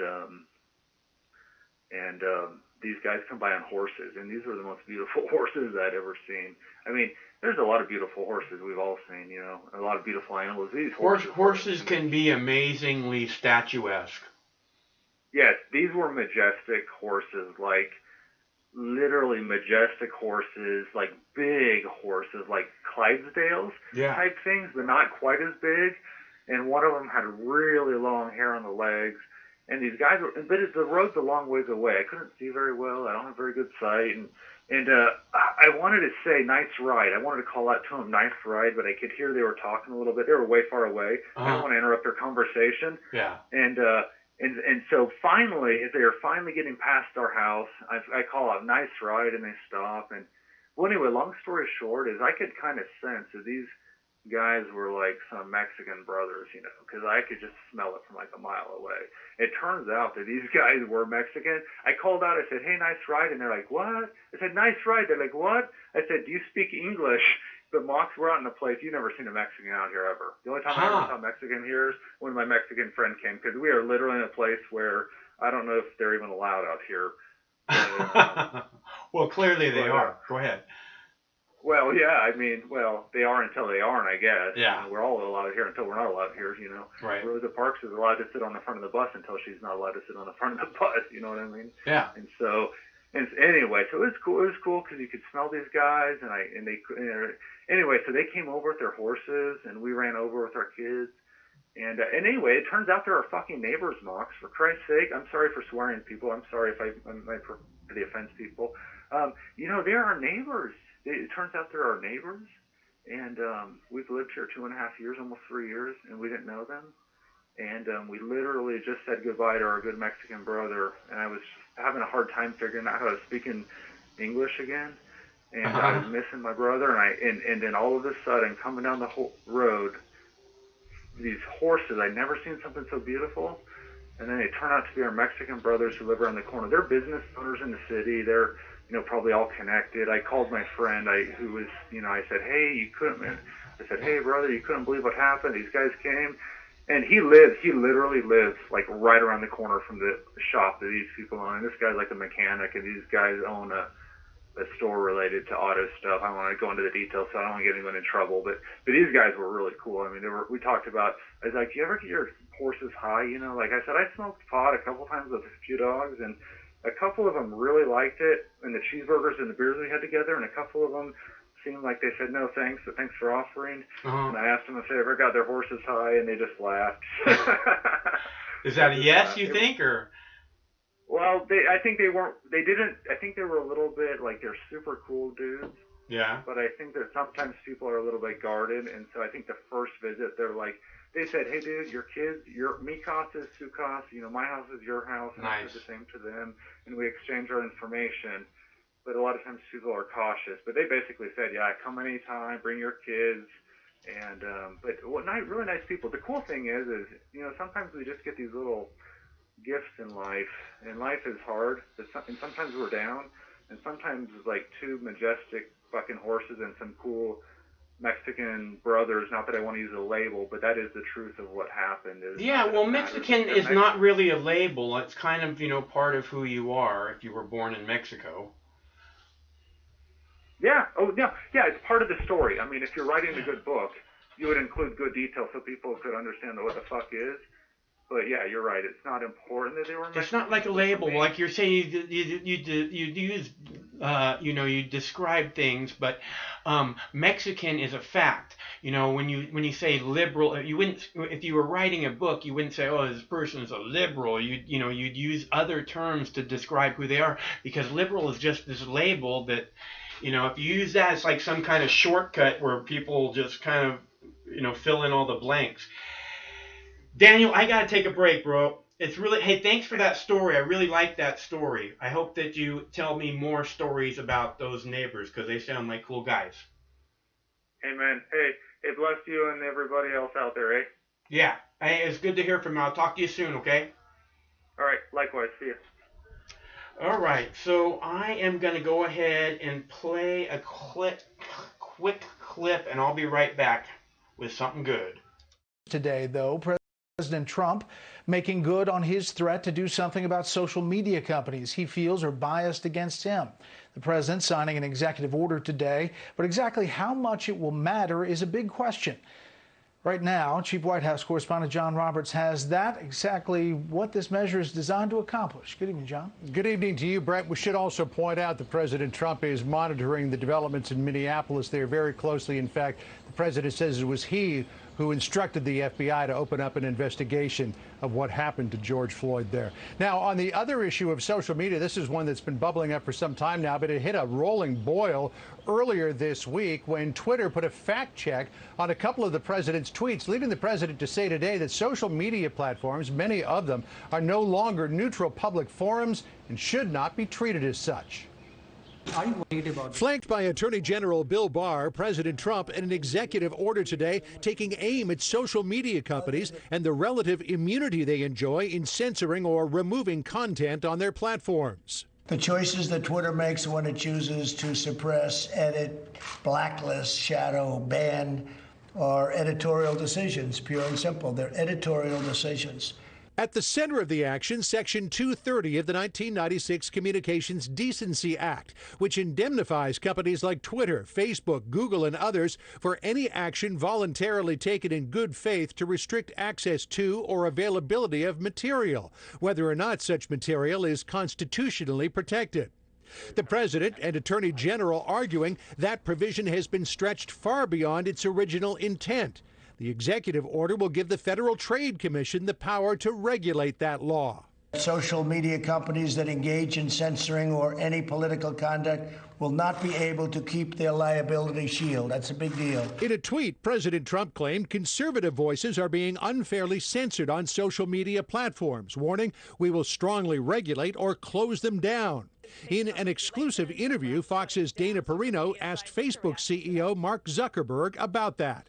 Well, I mean, look, I'd have to understand what they actually would intend to do, but in general, I think a government choosing to censor a platform because they're worried about censorship doesn't exactly strike me as the right reflex there. The American Civil Liberties Union weighing in on the White House action in a statement saying, much as he might wish otherwise, Donald Trump is not the president of Twitter. This order, if issued, would be a blatant and unconstitutional threat to punish social media companies that displease the president. The idea even drawing fire from members of the president's own party. If you don't like the platform, then don't use the platform. But to start deciding whether or not someone's censoring properly or not, or labeling something as being totally truthful or not, it's government control of communication. House Speaker Nancy Pelosi accusing the president and social media platforms of being in cahoots with each other, saying both have profited off distorting the truth. But what the president is doing is silly. It's silly. But let's say this. It's a distraction. President Trump said today he fully expects a legal challenge. The White House will also send up to Capitol Hill very soon an outline for legislation to either rewrite or repeal Section 230. And on that front, the president gets support from an unlikely corner, former Vice President Joe Biden, who said back in January that that section should be revoked immediately. Brett? John Roberts, live in the North Lawn. John, thank you. Okay, so we have I don't know what happened there. Did we lose it? I just had the Minneapolis Police Department on fire, or a Minneapolis police station on fire, and something happened to that feed. These thugs are dishonoring the memory of George Floyd. I won't let that happen. Just spoke to Governor Tim. Said the military is with him all the way. Any difficulty, and they will assume control. We have assumed control. All your base are belong to us. Yeah, let's push back on the people a little more. That's what we need to do. We're not pushing down the people enough. If we just push them down a little more, that'll make it happen. That'll make all this shit work out just right. Right? Hello, caller. Hey, man. How you doing? I am good. Who is this? This is Trip. What's happening? I just wanted to call in and say I appreciate you covering this. This is my home state, and what happened was terrible. It was unconscionable what took place. It was horrible. You're absolutely right. Watching that poor guy die is something I hope I can get out of my head someday. I was hoping to add something, and I'm not sure if anybody's brought it up yet, but a friend of mine brought it up. If you notice where he was being held down, where is his face located near that vehicle? Yeah, the tailpipe. Okay. That's an I excellent wasn't point. sure if somebody brought that up yet. Yeah, no, that's an excellent point. I think it's you know, this what happened to him was pure evil, and something has to be done, and you know, we see this shit happen again and again, and nothing ever gets done. So I understand why the people are just going to get more and more upset until, you know, shit has to fucking burn, you know, and the reason is, and I love that a police station is on fire, but the reason is because, again, there's these basic forces in the universe, and for one of them is, for every action there is an equal and opposite reaction. So every time you stomp on somebody's fucking neck, you know, it's gonna come back your way. It's just how violence works. So, I've warned the cops about this again and again. This is a universal law. And I've shown, I have a video of a cop taking a rock in the face. And I said that cop deserved it. And I showed, that for every action there is an equal and opposite reaction, pointing out that that's a universal law in this place where we live. And what happened was, this one cop fucking pepper sprayed a bunch of people that were standing in front of him for no reason except for they were standing in front of him. And then 1 second later, he got a big old rock right in the middle of his face. None of the other cops got any rocks, but he did, and he deserved it. That was karma. It's this instant karma's gonna get you, baby. Karma.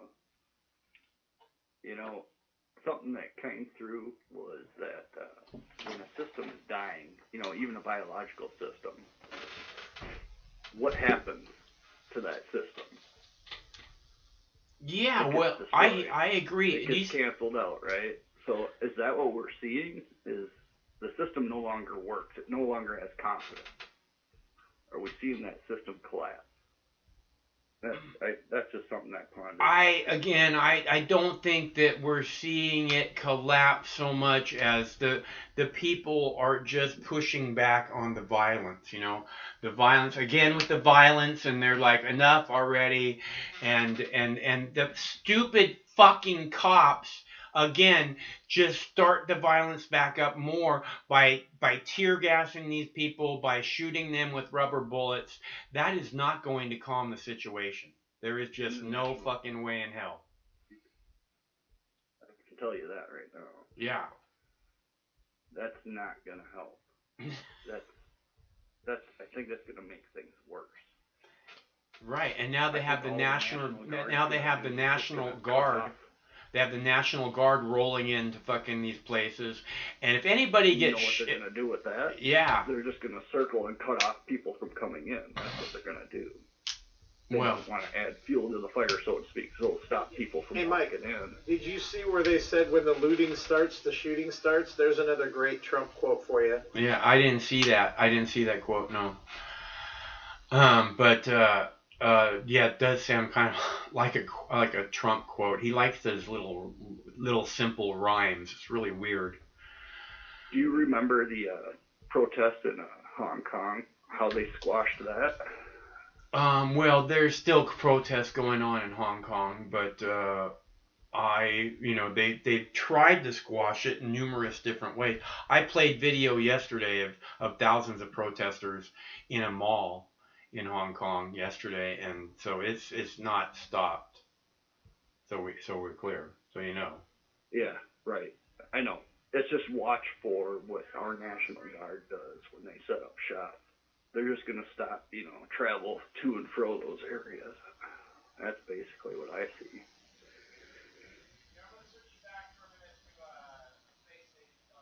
I don't know. I don't know what the strategy is. Generally, they corral these people. In Ferguson, the fucking idiots got into the street in their fucking army gear, and they were up on top of their fucking their stupid fucking mine-proof vehicles, and they had their 50 caliber sniper rifles out. Man, that is some scary shit. A 50 caliber sniper rifle will bring down a 757, dude. Yeah, any gun pointed at you is scary. I mean. Yeah, but I mean, a 50 caliber, all it's gonna do is like blow giant holes in people. But yeah, I agree. A shotgun does the same thing. Yeah, unfortunately, it's not going to be under control anytime soon. So. The first thing that has to happen is these cops have to be arrested. Yeah, the cops have to be arrested before there's going to be any kind of fucking any kind of quieting of this shit. Because right now what I'm hearing is the vilification of the protesters. I'm hearing the police are the police are using rubber bullets and tear gas and shit. And there's a reason why the people are in the streets. Fucking hell, man. The people don't want to be in the goddamn streets. Okay? They don't want to do that. They want to be at home playing their video games, getting high, enjoying their world. Okay? They don't want to be having to fucking stand up against an over-militarized, over-intrusive, trigger-happy, adrenaline junkie police state. They don't want to have to do that. They're putting their fucking lives on the line by doing it, and now the military's headed their way. So, yeah, you better decide whose side you're on. Go ahead. You know what's going to happen when a court filing finally happens and these guys are actually brought up and have to speak something? They're going to say something like, probably what a Nazi soldier said in Nuremberg. I was just following orders. The cops, that's what they are going to say, yeah. That's what's going to fuck me. That's terrible. Yeah. Yeah, well, you know what? That person could have been your neighbor, your son, your daughter, whoever. And you're going to tell your family that you were just following orders? Get real. Come on. Where's your freaking humanity? Where's your backbone? And that's what I said again and again about the cops. You have to, you're there to protect the people. Where did this get fucking lost at? And again, I blame the drug war. I'm pretty sure that's where, protecting the people pretty much ended. Once the drug war slipped into full effect with crack cocaine and blah, blah, blah. At the basic level, we're all still human. We're all still fucking just people, man. You watch out for one another. Somebody falls or trips and you try to catch them. Just right. I mean I talk every once in a while about, I used to love to go into mosh pits, and go to a concert and there'd be a mosh pit and you go in the mosh pit. And when someone falls in a mosh pit and people are going this way and that way and everybody's got on their big stomper boots on, the first thing that happens is people reach down and try and pick that person up. They don't get stomped on. Sometimes they get a little stomped on. But, when I go into mosh pits, a lot of time I go in barefoot because that's just who I am. But, again, there isn't like this thing where it's like like you're saying, we're all people, and that we all have this humanity thing, and that's what we're supposed to all do. Is when somebody falls down, you reach out and you pick them up. It doesn't matter what's going on around them. You reach down and you go, hey, come on, get up. Get up! There's dangerous shit going on, fucker! Yeah, get your ass out of the ground. Well, for the longest time, Minnesota was always, touting, Minnesota nice, right? Okay, well, I don't know. I mean, It was a thing when I was growing up. But anyways. Well, I think the people all over are nice. I mean, but yeah, I get that. I get that from Minnesota. I mean, that's what I always say about Canadians. I love Canadians, and Minnesota is real close to Canada, so there you go. Well, that's what I like about whoever was shooting the video, and the group that was around him pleading with the foul. They were trying their asses off. Yeah. I mean, I can't say enough about them. They were trying. Yeah. They were trying. I'm telling you. Short of starting a fight, Yeah, I'm telling you. Somebody who's armed. Yeah. If there was only the one cop, those people would not have hesitated to start a fight. They probably would have took a bullet to get that guy off of them, off of Mr. Floyd. So whoever those people are, I just want to send a big thank you to them. Yeah, on behalf of George's family. Yeah. I just want to send a thank you to them. Right on. That was great of them. They tried. Well, they were there, and they, they did what they could do. They did what they could do without basically getting shot. Right. There could have been 3 or 4 people killed that day. Yeah. Because that's how cops are, they fear for their life, and that's the way stuff's happening nowadays, Yeah, I mean, the cops fear for their lives, and then they get all trigger happy, Yeah, it does. It happens, man. People just, fight or flight. You got a gun.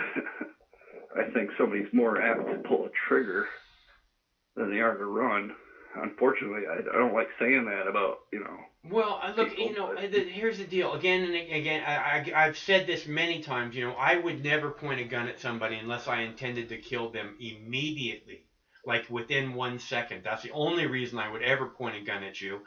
And if these cops Yeah, but you and I aren't ex-military hired on to patrol civilians. If these cops were training, if they were training hand-to-hand combat on a weekly basis, basically, then they wouldn't fear for their life the second they see someone with a cell phone in their hand. If they were doing proper training. That's just fucking idiotic, man. They just put their shitting pants on right away when they see a fucking cell phone come out. Yeah, I feared for my life. He pulled the cell phone. I thought it was a gun. Yeah, it's unreal because I've had guns pointed at me by law enforcement. I'll be honest, it's scary as hell. I had a cop point a shotgun in my face from about 12 inches away. Like, what the? I'll tell you what, that shit should not be taken lightly. I was 16 years old, and I wasn't doing anything wrong. I was working. I was on the job working. And even after like a free search, they do a Jeffrey's frisk or Jeffrey's search. Mm-hmm. Can't remember. Even after they do that, they treat you like you got a fucking weapon on you, and it's like, yeah, just talk to me. I'm on the level with you. Just talk to me. Yeah, well, I get that people are dangerous. See, that's the thing is a lot of people don't. People are really, really dangerous. Like if I had a dream about 3 or 4 weeks ago where I was in this room and there was a nurse and there was like another medical professional there, and they said that they were going to take my temperature and a sample of my blood, and I said, look, I bite. and you need to back the fuck away. And I'm going to walk out of here. I don't want to hurt anybody. Just back the fuck away. And when I say I bite, I mean I will bite you in the fucking face. So you better just back up, okay? I'm not messing around. I just want to leave, you know. Because I'm not, I don't trust the for-profit medical industrial complex, and they're not gonna put a test on me and then say, oh, we have to isolate you. Yeah, fuck you, pal. Just back away. Just back away. Just walk away, and nobody will get hurt. I don't want to hurt anybody. Just back the fuck away, okay? I'm gonna walk out. Just back the fuck away. Wish we lived in a day and age where people were more scared of a hornet or a murder wasp or whatever the hell it's called than they are of like just law enforcement. I just wish that we looked at, I wish that we looked at law enforcement. I wish we had law enforcement where it was like, Andy Griffith, and Barney Fife. Where it's like these guys are just people that are in your fucking neighborhood. And they're literally, not. I have a sheriff that lives 5 doors down from me. Oh, right on. We see each other every day. We wave. Nice. It's sheriffs to me, and I'm sure a lot of people feel the same way. But they're elected. Not all the deputies, but you know what I mean. They seem like a little different breed. They seem like a little different breed. They seem way cooler. Yeah. Like we hear about the sheriffs from time to time, like refusing to follow the governor's fucking orders about, Oh yeah, Virginia, locking people down and shit. Right. Well, man, I think I said all I've got to say, so I'm gonna let you go. Right on. Well, it's good to hear from you. I hope that we get a chance to talk again sometime soon. Right on. Take it easy. Thanks for calling. See ya. And he sounded like a very nice guy. Let's see what we got here. Okay, so it looks like there's a couple different things going on here, and I'm not sure what exactly is on fire there, but it looks like a lot of stuff is on fire. So hopefully, it will chill out a little bit, get better. What's happening now is pretty ugly. Getting pretty ugly.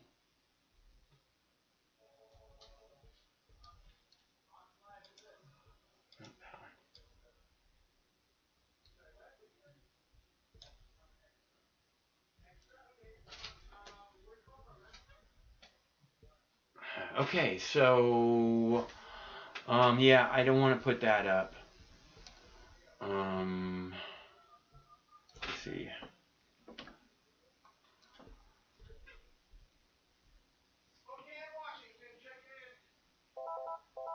Okay, I don't want to put that up. I don't want to put that information up. Hello, caller. Hey, Mike or Michael? Either one. You can call me Mike or Michael or Mox or whatever you want to call me. Use Mike because it's, Yeah. It's all good. How you doing? I'm fine. How about you, bro? Dude, I'm hanging in there, just watching the craziness unfold. Hey, I want to ask, what happened to your stream last night? The OBS crashed. It seems to be having a little bit of an issue with us having the live streams going, and it's just like, oh, too much information. So our video server crashed, and we had to restart it. And I was at the end of the show anyways, more or less last night, so I was just like, I gotta get something to eat, so. Yeah, I don't blame you there, man. I figured that's what You're fading in and out a little bit. You gotta, I don't know. Go ahead. How about now? Is that better? Yeah, that's great. Perfect. All right, so I want to address you at the party with the girl who looked at you and said she was Jewish, like she expected you to respond. Yeah. With that, you just gotta look at her and go Mazel Tov and turn around, walk away, and then she'll chase you. Shalom. I got no idea, man. I was completely like I have no idea what the hell you're saying to me. This means absolutely nothing to me. Right, yeah, no, that's what she wanted. She wanted you to say Mazel Tov, and then Shalom, Hackneck, Shalom, and then she would have chased you all night long, man. Huh. Well, I will remember that next time then. But what I wanted to say was, in regards to the protests and everything happening, I think this is a tremendous opportunity to realize what we, the people of this country, do in fact face. It's not a matter of black and white, which of course the media and the government are going to turn it into that. What we've seen with that gentleman being strangled to death by the kneecap of that true thug in a costume, the police officer. Yeah. What we saw there was actually a blue life versus everyone else, because they have their blue brotherhood. Right. And they're all doing their initiation rites right now to prove that they're going to stand and follow orders of the New World Order. So these are initiation rites taking place. This is why we're seeing a ramp up of this activity. And then we've seen it spill over into Los Angeles, the next day or the 2 days later. So, and then they hit that protester on the highway and drove away. So this is what we're seeing here. And again, back to my point, it's a tremendous opportunity to realize we all need to stand together. We are not a different colored people. We are one people. We may come in different complexions, but that's all it is.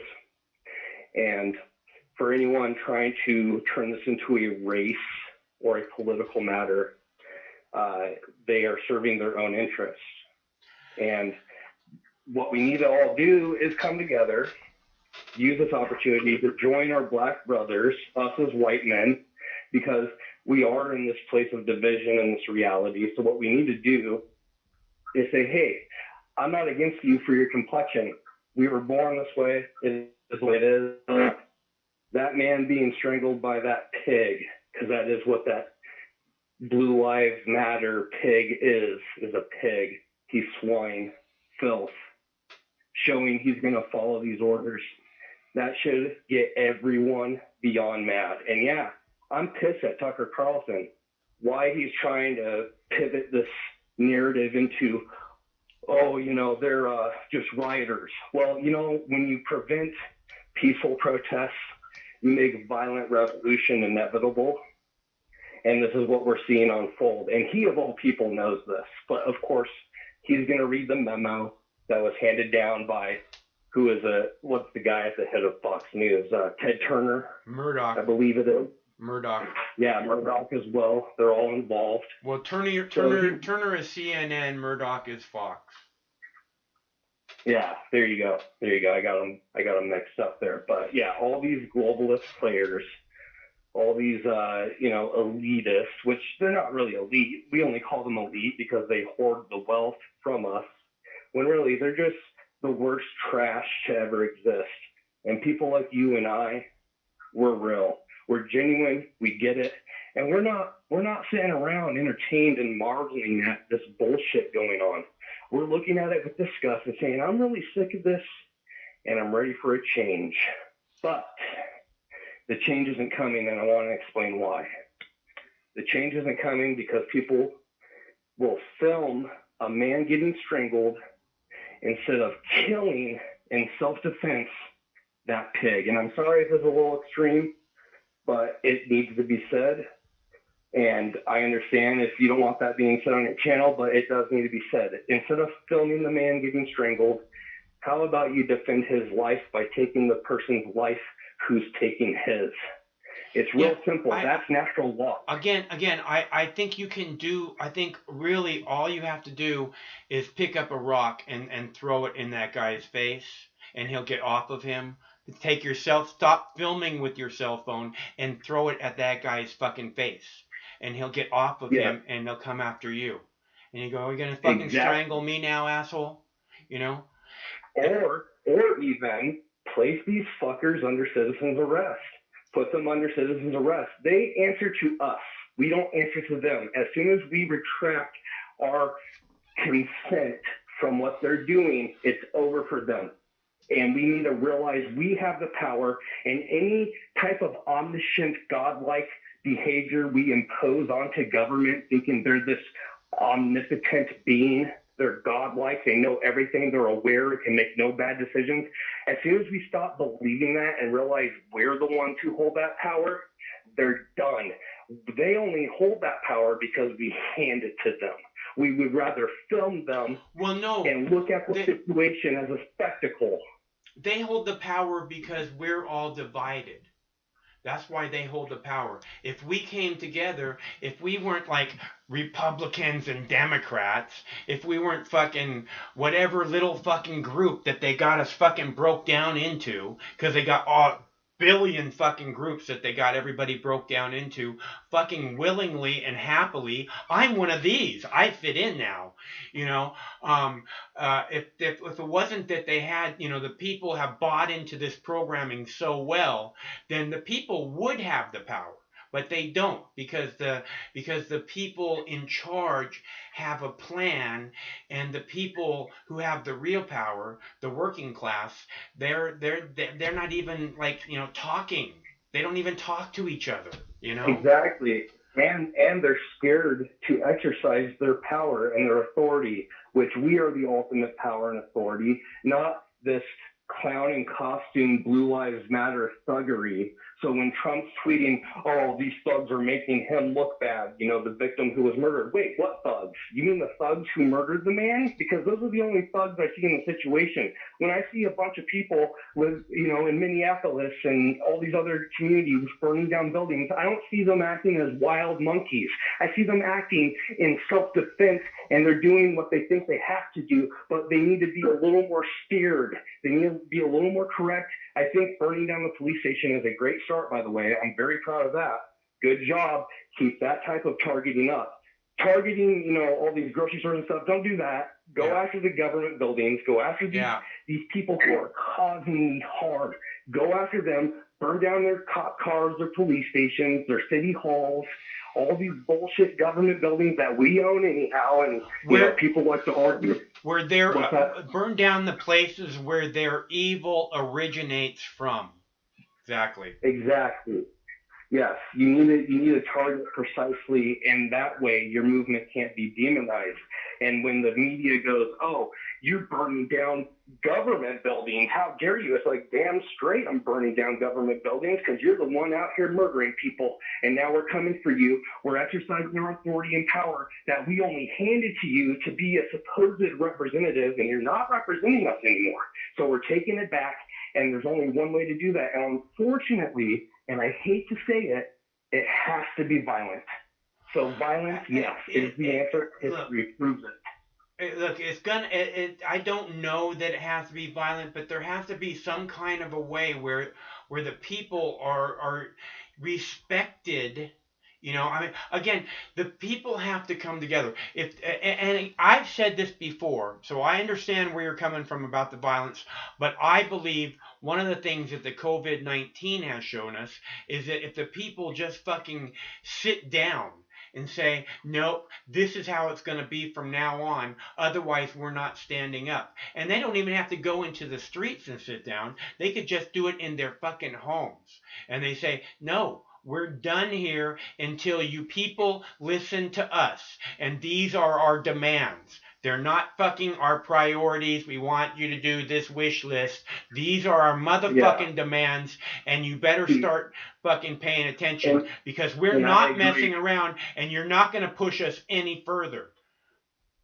Here's where I agree with everything you said, but here's where I would make a little contingency. The contingency is this.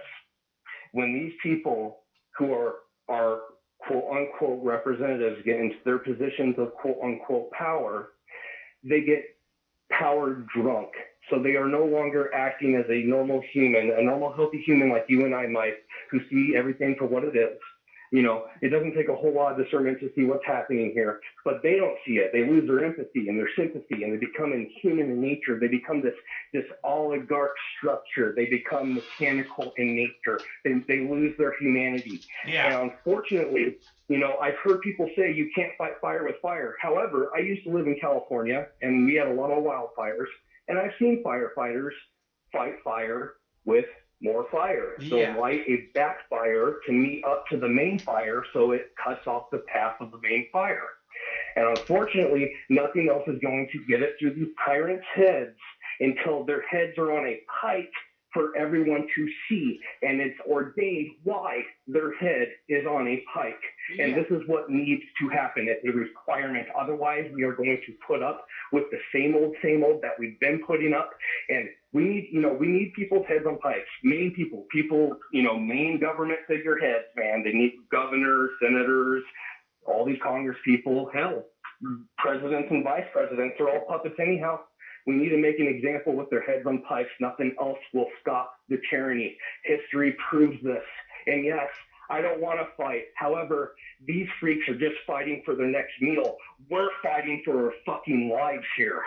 Yeah, I hear you, man. I mean, they're doing all this crazy shit, releasing these fucking viruses and stuff. I understand where you're coming from. And this is what I've said all along, is that we have to, the most important thing that we can possibly do is recognize the only real enemy to your personal freedom. And that is this government and its police state. That's all there is. That's it. Not the Russians. It's not ISIS. It's not China. It's not fucking Al Qaeda. The only real threat to your freedom is this government. We all know it. Yeah, and we have the ability to discern between right and wrong, and we need the ability further to discern what's the appropriate action when we're wronged. We need to realize what that is. We need to hone it in, dial it in, and get it ready. Because it's natural law. And this is the last point I want to make, and then I'll get off the line here. I want to talk about what you were talking about a little bit earlier. So, pulling your gun on someone, don't pull it unless you're going to use it. I slightly disagree with that too, and I have a personal testimony to that. You can actually avert crime. You can stop crime. You can stop violence. You can stop a lot of things by pulling a gun and not using it. I have a personal experience of that. Some thug was trying to rob my home. I had no idea who he was. I lived in a fourplex 10 years ago, and he was trying to rob me. I pulled my gun on him, but let me tell you, I don't want to deal with the legal mop-up job afterwards. No, it's not just that. It's not just that. It's Nightmare City forever. Look, you don't want to kill someone. I've said this again and again. I don't want to kill someone. I haven't done it yet. I don't want to do it. So, and it's a fucking horrible, ugly nightmare mess. You will have nightmares about. So, what I'm saying is, I would never point a gun at you unless I did intend to kill you immediately. It's not like some kind of game like where I think, I mean, if I point a gun at you and you continue to advance to me, I'm not going to try and shoot you in the leg. I'm going to dump fucking 4 bullets right dead center. Then in that regard, yes. Good clarification there for me, because now I totally get what you were saying. And yeah, I wasn't kidding either when I pulled it. I was ready to use it, although I wanted to do everything I could to not have to use it. But the presence of the gun alone stopped the situation from unfolding further. It stopped me from becoming a victim, and it made the perpetrator back the fuck off. We could do the same thing with government. We could do the same thing with all these, people who want to go out and do harm. And yeah, you're absolutely right. If you're going to pull it, make sure you intend to use it. Sure, I think open carry prevents a lot of a lot of crime, honestly. I actually have a video here on the on-camera monologue video about asking people to please support open carry laws. So because I think it is a major deterrent to crime. But people are Absolutely. fucking so terrified of guns now, you know. It's just like if you carry a gun, you're like a threat. Oh, what? Well, we're seeing the balkanization. Those who are anti-gun are becoming more anti-gun, and those who are pro-gun are becoming more pro-gun. And it's because one eventually has to outweigh the other, and that's the path humanity's on right now, at least in our country. Of course, because we have a little bit of a different dynamic here than a lot of other countries. We don't share gun rights that a lot of the world has. And we need to make sure that we keep those. And not only that, but expand them, because there's no reason that my Glock 26 isn't fully automatic. I hate that it's semi-automatic. If I want to flip it over to fully auto, I should be able to do that. It's just going to cost me more money out of my wallet to burn through all the ammo. But that's my choice. That's freedom. That's what liberty is. And, the rate of fire has no bearing on how deadly the weapon is. It just makes it a little more interesting or a little more fun. And of course, you can't explain that to an anti-gun advocate. But what I would say in closing is all of this, unfortunately, does make me misanthropic in nature, which it kind of makes me avoid all humans and stay away. And I could tell you're kind of the same way. And I think anyone who's awake and knows what's happening and discerns everything for what it is, we kind of just want to avoid humans at large because it's kind of just a shit show. And we kind of hold, I don't hold the government entirely accountable in this equation either. I'm sitting here saying we need to teach the government a lesson, but at the same time, we're at fault. We have no one to blame but ourselves. Look in the fucking mirror. Your government exists in the way it does because of you, all of us. We all sat back. We all got comfortable. We allowed it to metastasize. Now it's a cancer and it's eating us alive. And we're like, oh no, it's eating us. And it's like, yeah, you should have done shit like fucking long time ago. Yeah, well, like I said, we have to. See, the problem is all the programming, dude. And the programming is, that the police are the heroes, and that the military are the heroes, and that and it's an endless fucking programming. You can't go to a fucking NFL show without some kind of goddamn fucking bullshit military garbage going on there, So yeah, again, and that's what it means to be a good human. There's nothing but all the best are down at the Pentagon. We all know that's true. I mean, come on, the best at what? Pulling off 9/11? Yeah, they're great at that. So yeah, that's and that's what makes up a lot of Trump's base are these paper patriots, this paper patriotism. It's not even real. Yeah. And, in closing, that's what I want to say. I just want to say the government is a paper tiger. Don't give the government more teeth than it actually has, because we, the people, are the true government. And as soon as we want to reverse this shit, we can, no matter how deep down the rabbit hole we end up going with the tyranny, we can reverse it as soon as we want, as long as we still have our guns. And people go, oh, how are you going to fight a tank or a jet or a drone with your guns? Those machines they use are paper tigers with very exploitable weak points, very easily exploitable weak points. It's to make it seem like they have more teeth than they actually have. Okay, if our equipment was that good, why couldn't we win a war against a bunch of goat herders in the desert with AKs?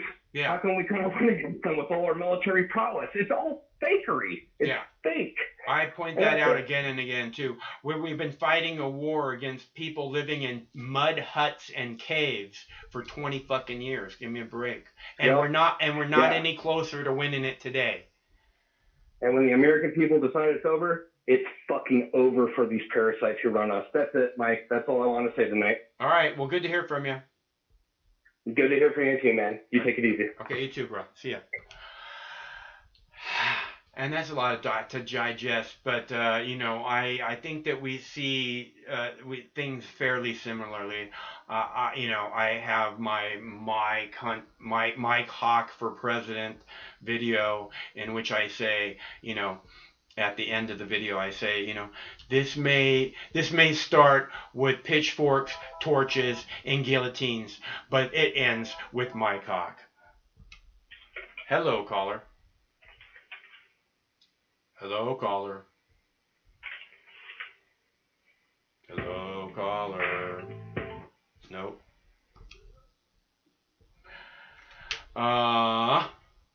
Okay. Let's see. He was playing music, Craig. He was fucking around. Oh, okay. Well, I heard music. Okay, so I want to play a quick clip, and I will be right back with you guys. Let's see, what do we got here? Ooh, China's gonna get you. China's gonna get you. Everything's gonna get you. The murder hornets, the Asian murder hornets.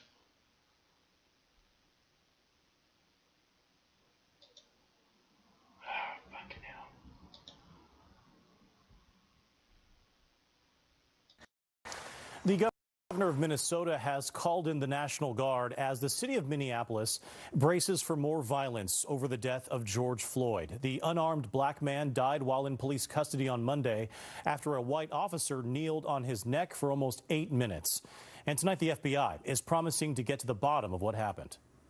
The Justice Department says it's making the federal investigation into George Floyd's death a, quote, top priority. This as protests leave behind widespread damage in Minneapolis. Wednesday, the demonstrations turned into riots as some people ransacked stores and burned buildings.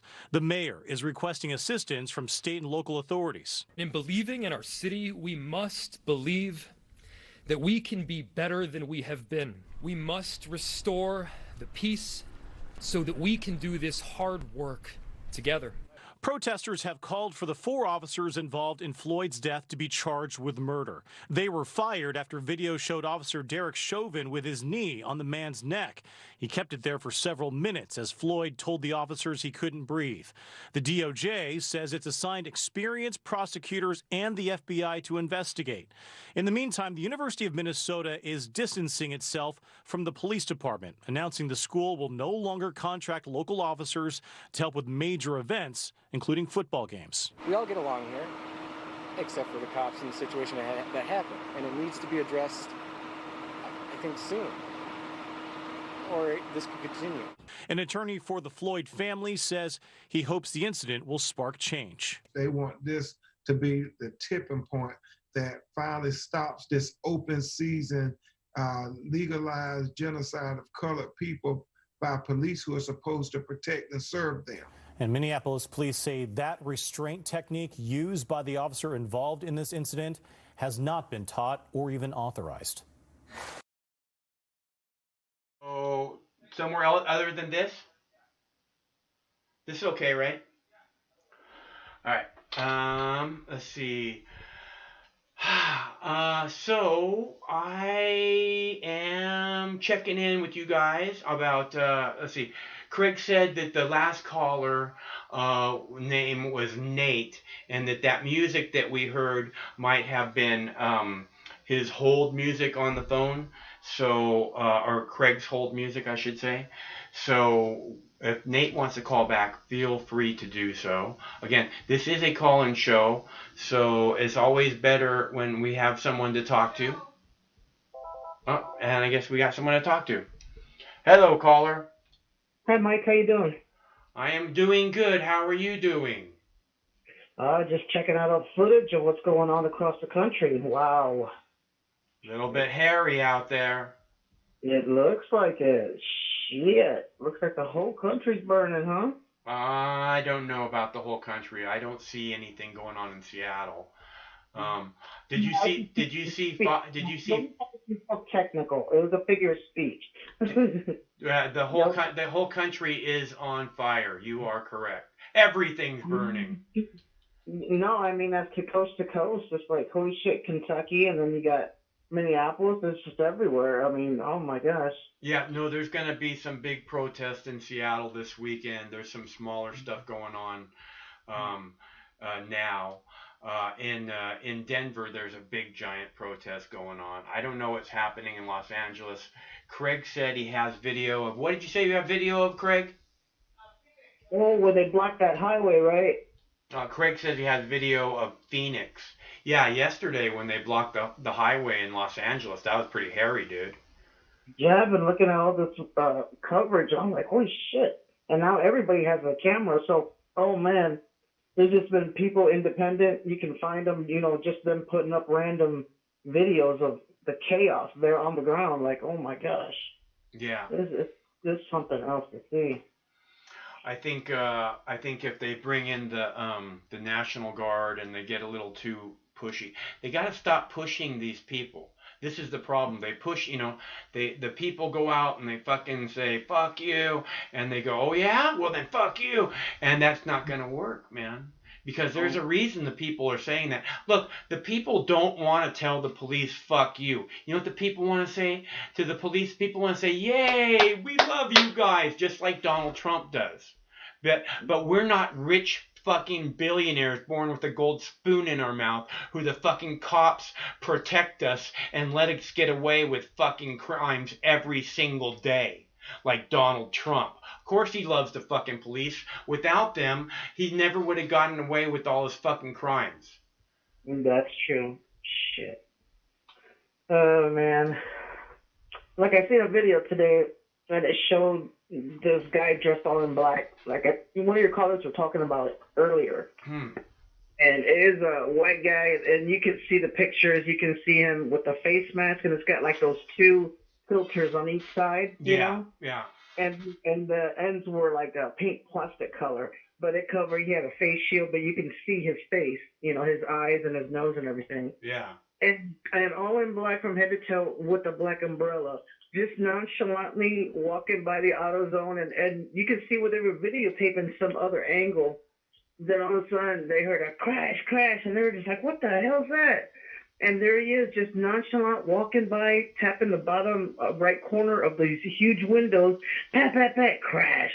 Walk up to the next one, just nonchalant, pat, pat, pat, crash. Right. This one short black guy, he had a pizza in his hand, looks like a kid. He had the pizza in his hand. He goes up to him like, "What you doing, man? What you doing, man?" And he's just like not saying anything. And so then finally, this white guy, this taller white guy, walks up to him, and you can just see his back. You don't know what he's saying.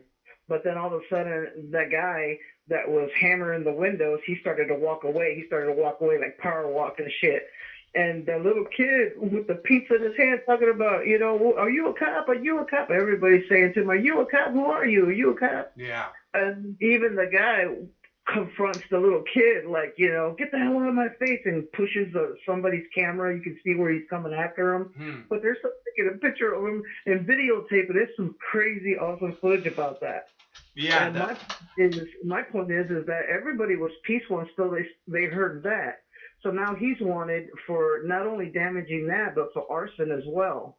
It's like you got these instigators that are making a peaceful protest as to just hear our voice, and then you got the one that's going in, and they're almost comparing him that he looks like the guy that had his knee on Floyd. Man, it's crazy the footage I've been seeing. I'm just like, what the hell? And you can see it's like video. I mean, shit, you can't really fuck that up. You know what I mean?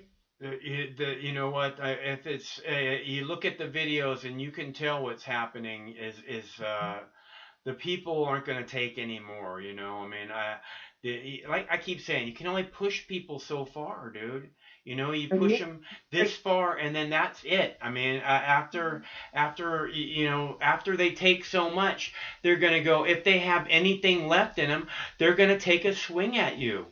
Okay, and that's exactly why cops need to be held to a higher standard, so that when a cop does something wrong, the police go, oh, we're gonna have to fucking, you're gonna have to be penalized for this, and it's gonna have to be a public thing, and because that way the people will know, okay, we can trust the cops. They don't think that they're above the law anymore.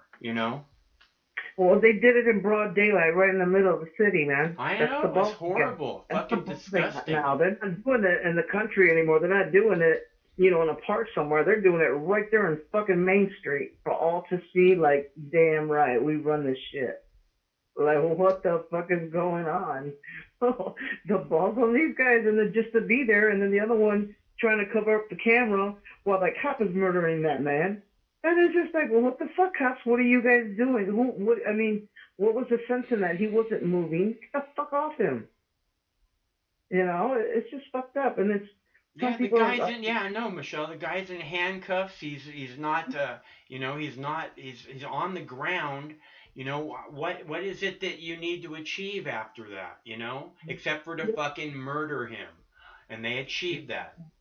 That is fucked up, man. Yeah. I mean, I keep seeing that shit time and time again, but now it's like come down to where they're literally looking at you like, I know I won't get in trouble, so it doesn't matter if I'm killing them. Right. Because they don't get any kind of penalty.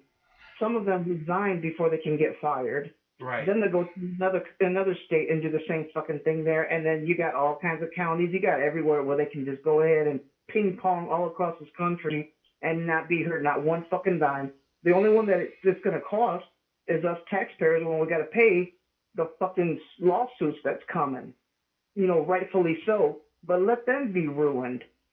If you're a cop and you're going to be fucking doing something like that and you're found guilty, bitch, not only are you going to fucking jail for murder, but you're going to lose every fucking thing just like that family lost that man for no fucking reason. And everybody else across the country that's killed just because, well, you know, he did pass fake money. Oh, and that's a death sentence. And Hey, you have a pop-up. Bang to the street? There's a pop-up that said, okay. Go ahead, Michelle, I'm sorry. Oh, no, I was just saying, it's just like, you know, even some people, of course, always try to villainize them, the ones who got killed. And it's like, dude, is it, you know, okay, if he was passing a counterfeit, which from hearing his background, he was a guy who would do anything for you. If it could help you, he would help you. They had a biography about him, and his family spoke. And they were like, he was loved everywhere. He was a security guard for a restaurant, and they're like, if they were too drunk, he would go out of his way to say, can I give you a ride home? And he would do that. Yeah, you know, every time I see pictures of him, I think he looks like a really nice guy. And said he was a gentle giant. Yeah. And that they couldn't believe that this happened to him. Yeah. And what I'm saying is, like, you know, after all of that shit that's going on, even if it was counterfeit, it's not a death sentence, you know, not in the land of the free. What the fuck? The home of the brave. What are you doing? Yeah. You know, it's like, what is it now? All of a sudden, I mean, as usual, fucking shoot now and then say freeze later. Like, what the fuck is going on, man? These guys are so untrained and just evil and just fucking evil. They don't belong on the streets. They don't. You know? The last thing they belong with is to have a fucking gun, you know, and any kind of power over any other human being, because that's fucking just messed up. If you think that you can fuck with people just because you have some kind of power that lets you fuck with them, that's really fucked up. In your brain, you're a danger to fucking society. Yes, because how are you going to control, you know, the population as to just make sure everything's cool if you can't even fucking control yourself? You know, you can't even control fucking figuring out like, okay, let's not just be all trigger happy. Let's talk. Let's see what's going on. No, right away, fucking hands up, gun right in your face. Like, shit. These guys are just out of control. It's just like, you know, a free for all. And the thing is that this is getting so much coverage because now everybody was, you know, a lot of people still are quarantined. They can't go anywhere because, the boogeyman's out there. So a lot of people had seen this footage, and that's what's starting shit. It's like, well, they didn't figure that out, that there's going to be more coverage and worldwide or countrywide. They're going to fucking see what the hell's going on, you know, with the police and how they're fucking treating people. Like, we were in state Michigan. Where were the cops then? There was no tear gas when they stormed into the fucking government on government property. Like, you know, going there with fucking AK-45s. Where was the fucking rubber bullets that they're doing? The cops are driving by in Minneapolis fucking spraying that pepper spray in people's faces and shit. Just driving by, just random folks, just, you know, out there protesting. They just showed that about 30 minutes ago. I was looking at that stuff. Yeah, they're trying to make things worse. They're not trying to make things better. And then that one guy that I seen, you know, that it's going to be everywhere. I mean, you look it up because I had it saved on one of my lists. All of a sudden, that disappeared. The history of watching that video disappeared. So I had to go find, you know, look for it. About how that was hammering the fucking store and shit. And they did. They kept telling, are you a cop? Are you a cop? And the way his build is and the way he was reacting, it was just like, pretty fishy. But it's like, why are you mad at people protesting for something that you guys did wrong? You know, where's the protection? We just want our voices heard.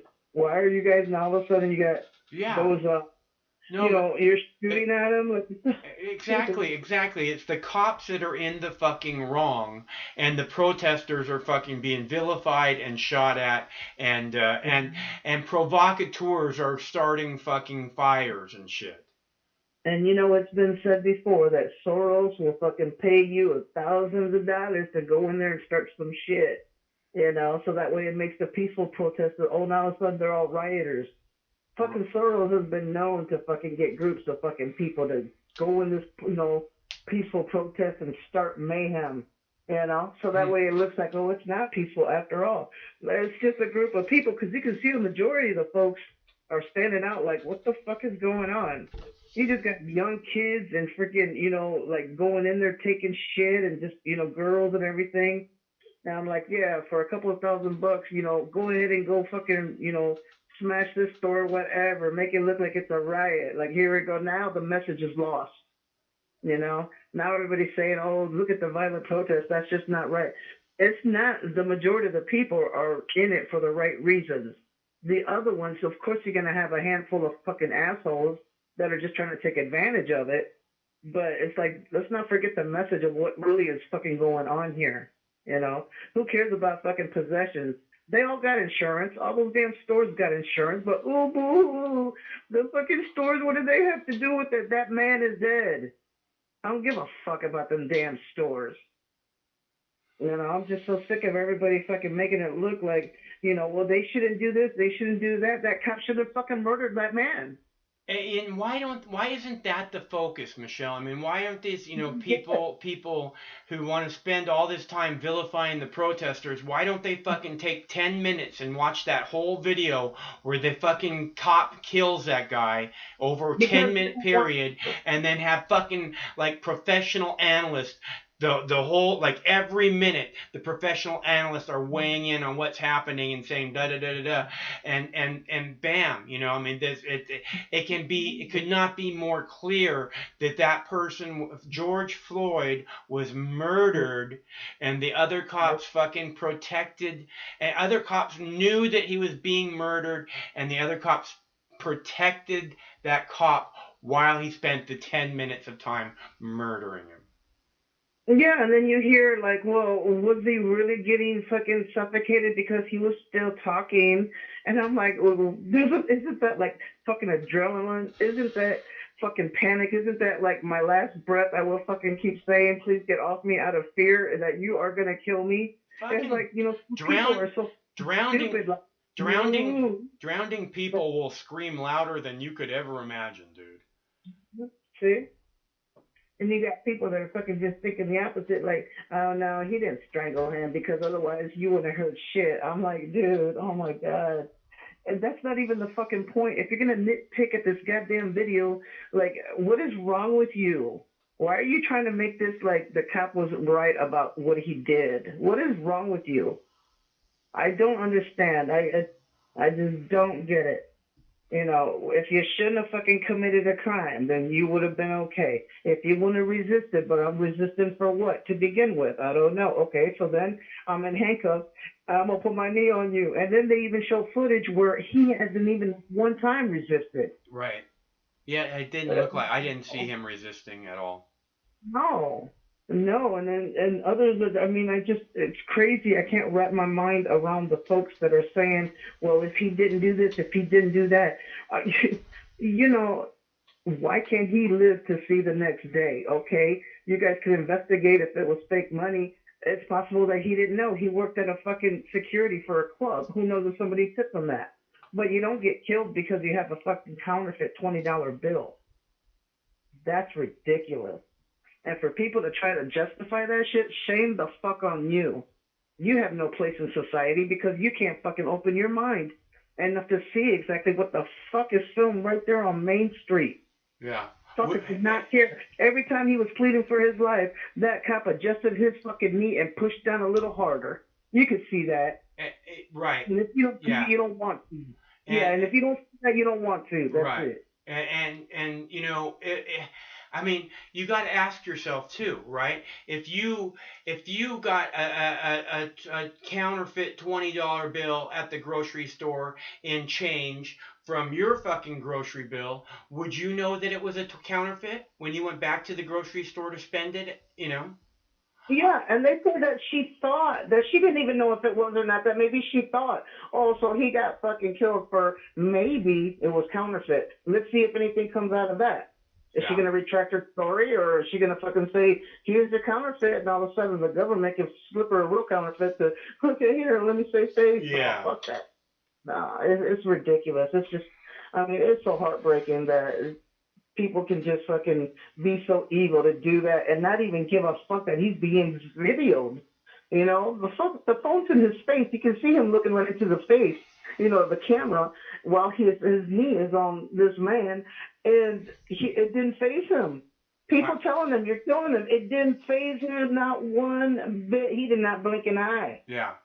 That's what I'm saying. That's what I'm saying is you know, stop filming these people and take your fucking phone and throw it right at his fucking head, and I guarantee that he'll get off that guy. As much as I see it, it's just like to the point to where, you know what, fuck it, what do I got to lose? I would rush him off of him. I would fucking tackle his ass and then get up on my feet with my hands up like, my bad. You know, I mean, and if I get shot, then I get shot. But it's like, it comes to that, and why would we even have to think of such a scenario, Mike? In the United States of America, why should we even be put in this position? These cops are out of control, man. And you got the goddamn president just keeps fanning that fucking flame. Oh my god. Yeah, he's a fucking evil cunt from hell for sure. And then Don Lemon, they're out there protesting because they want to go up to the barber shop and get shaved, and then, you know, they're fighting for their liberty. No, bitch, they're fighting for their lives, you fucking wannabe black guy. I don't know who the fuck he is. Yeah, I don't know. he's so horrible, dude. He has no credit at all, no credibility at all. You know, he would not hesitate for 1 second to call the cops on a suspicious-looking black man around his building, the entrance to his building. You know, not for 1 second, man. No, and it showed just what he said on that video you showed. Yeah. You know, like people, you know, they can't get haircuts. They want to go to the barber shop. They want to get out of their houses. You know, they're protesting for their, you know, liberties. And it's like, it's not about liberty. I mean, it is about liberty, but what this is about, it's about life. Yeah. Like, leave us alone. Leave us alone. People, you know, some people are like, oh, well, what else does black people have if they don't have racism? Who else is going to talk about the color of their skin? You guys are the motherfuckers talking about the color of their skin. They don't want that attention. They want to be left the fuck alone. I don't want to talk. It's like the religion thing, man. You know, I don't want to. It doesn't matter to me. So why do you have to make a big deal out of it? You know. Yeah. You know, it's like right there. I mean, literally. I mean, it's in black and white. You can see what happened. You can't fucking change what you just seen. You know, it wouldn't have mattered who the hell. If they get a bad cop of a different race and have their knee, you know, their knee on the back of their neck of any other race as well. Once they start here, they get done. You know, they ain't gonna stop. Yeah, well, there was multiple ethnic cops that were also there protecting the cop that killed them. You know, they're all and they don't care because they feel they run the show. And so far, none of them have been convicted. Yeah, you know? None of them have been charged with a crime at all. That's what that's a big part of the problem right now. Yeah, even before this, of all the other, you know, people like that, Gardner, Eric Gardner, look at him. Yeah. Same shit, right there in front of your face. Nothing happened to that guy. Nothing happened to that guy. No. So that's why now I'm like, ooh, that footage was horrible, and it's also terrifying because if they're doing it, like I said, right there on Main Street and don't even bat an eye, we're in trouble. We better be careful. You better not fucking have any kind of communication with the police because you don't know how he's going to be feeling that day. And I hate to say that because I'm all about the police, you know. And then some people will turn around and say, well, whenever you get, kidnapped or something, don't go, or whenever you get mugged or something, don't call the police. No, I expect them to be there too. And I also expect to have my fucking right of my opinion to understand that they serve us. They don't go around hunting us down like they're doing, So they're acting like if you can only have one or the other. No, I have that right to criticize the police if they fucking, doing something that you shouldn't be fucking doing. I have that right. And it doesn't mean that I'm giving up my rights to where if I get my house broken into that I call them. It doesn't have anything to do with that. It still has to do with you still have to do the right fucking thing. We're supposed to be looking up to you. You're supposed to be setting the example. Yeah, go ahead. No, I'm good. Go ahead. No, I put that, like last week I did a show and it was like a quote, the title of the show was like a quote from Thomas Jefferson. It was like saying when tyranny becomes the law, rebellion becomes duty, and I mean, it's like if these people are going to act like fucking evil doers, then yeah, we have to stand against them because we can't allow evil doers to rule our world. Yeah. And we have the power. We sign their motherfucking paychecks. That's it. And we just expect you to protect us, not for us to be scared of you. Protect us and treat us with respect. Protect our rights. You're there to protect our rights. Okay? Isn't that not their fucking oath to serve and protect? Yeah. And how did that protect us? What he just did. Well, how did that protect us? How did he serve? Yeah, how did George Floyd's rights get protected there? No, exactly. Yeah. And then all the videos, like I said, it was just some cop that just wants to fucking be, I'm going to do what I want to fucking do and don't care if it's videotaped because, hell, they don't get punished, Mike. Yeah. They don't get punished. No, There's not one thing that goes wrong, for them and their lives. They'll just move on. No problem. Yeah. Well, meanwhile, they leave a fucking trail of fucking deaths because of their murdering ways. So now you see they're taking it up to another fucking level. And, I mean, wow. Right there in front of everybody, just don't. That's really, it's scary to see that that's what's going on. But I don't know. I feel sorry for the families and I was going to call you earlier, but I was just like, oh, wow. I know. It's all so heavy, dude. It's really hard. I every time I see, Mr. Floyd there on the ground, it just breaks my heart again and again. Yeah, it gives me so much like the fucking Monday quarterback. I would have tackled his ass, like I said earlier. You don't know what you're going to do until you're in that position, but I swear, I don't know. You see so much shit that it just angers you. Like, what would you do? Like I said, you don't have to run and tackle anybody. You don't have to bust through the fucking cops line. All you got to do is take that cell phone that you're filming everything with and throw it right at that fucking cop's head. And he will stop what he's doing and come after you. And that's all you need to make happen. Yeah, because I mean, that's fucking insane. And I'm sure you might get shot for that too, but it's just fucking like, what do you do? I mean, god dang, it's right before your eyes, man. Well, if you try to charge them, they're like, they're ready for that. But if you just, like I said, take that phone that everybody has in their hand already and just hurl it right at the motherfucker's head, it's going to stop. He's going to stop what he's doing, guaranteed. Yeah, that fucking bitch cop that was on him, you can see that he was just flexing, because you see his forearms look like fucking toothpick, that weak-ass looking motherfucker. Like he was just fucking trying to show his authority. I thought it was a butch chick at first. I totally did. I was like, oh shit, am I calling him and it's a girl? Well, it's the same shit, the bitch. Fuck it, I say it. I don't really use that word a whole lot, a little bit. I only like to use it in kind of positive ways, That's fun. I'm just messing with this shit. Oh my god.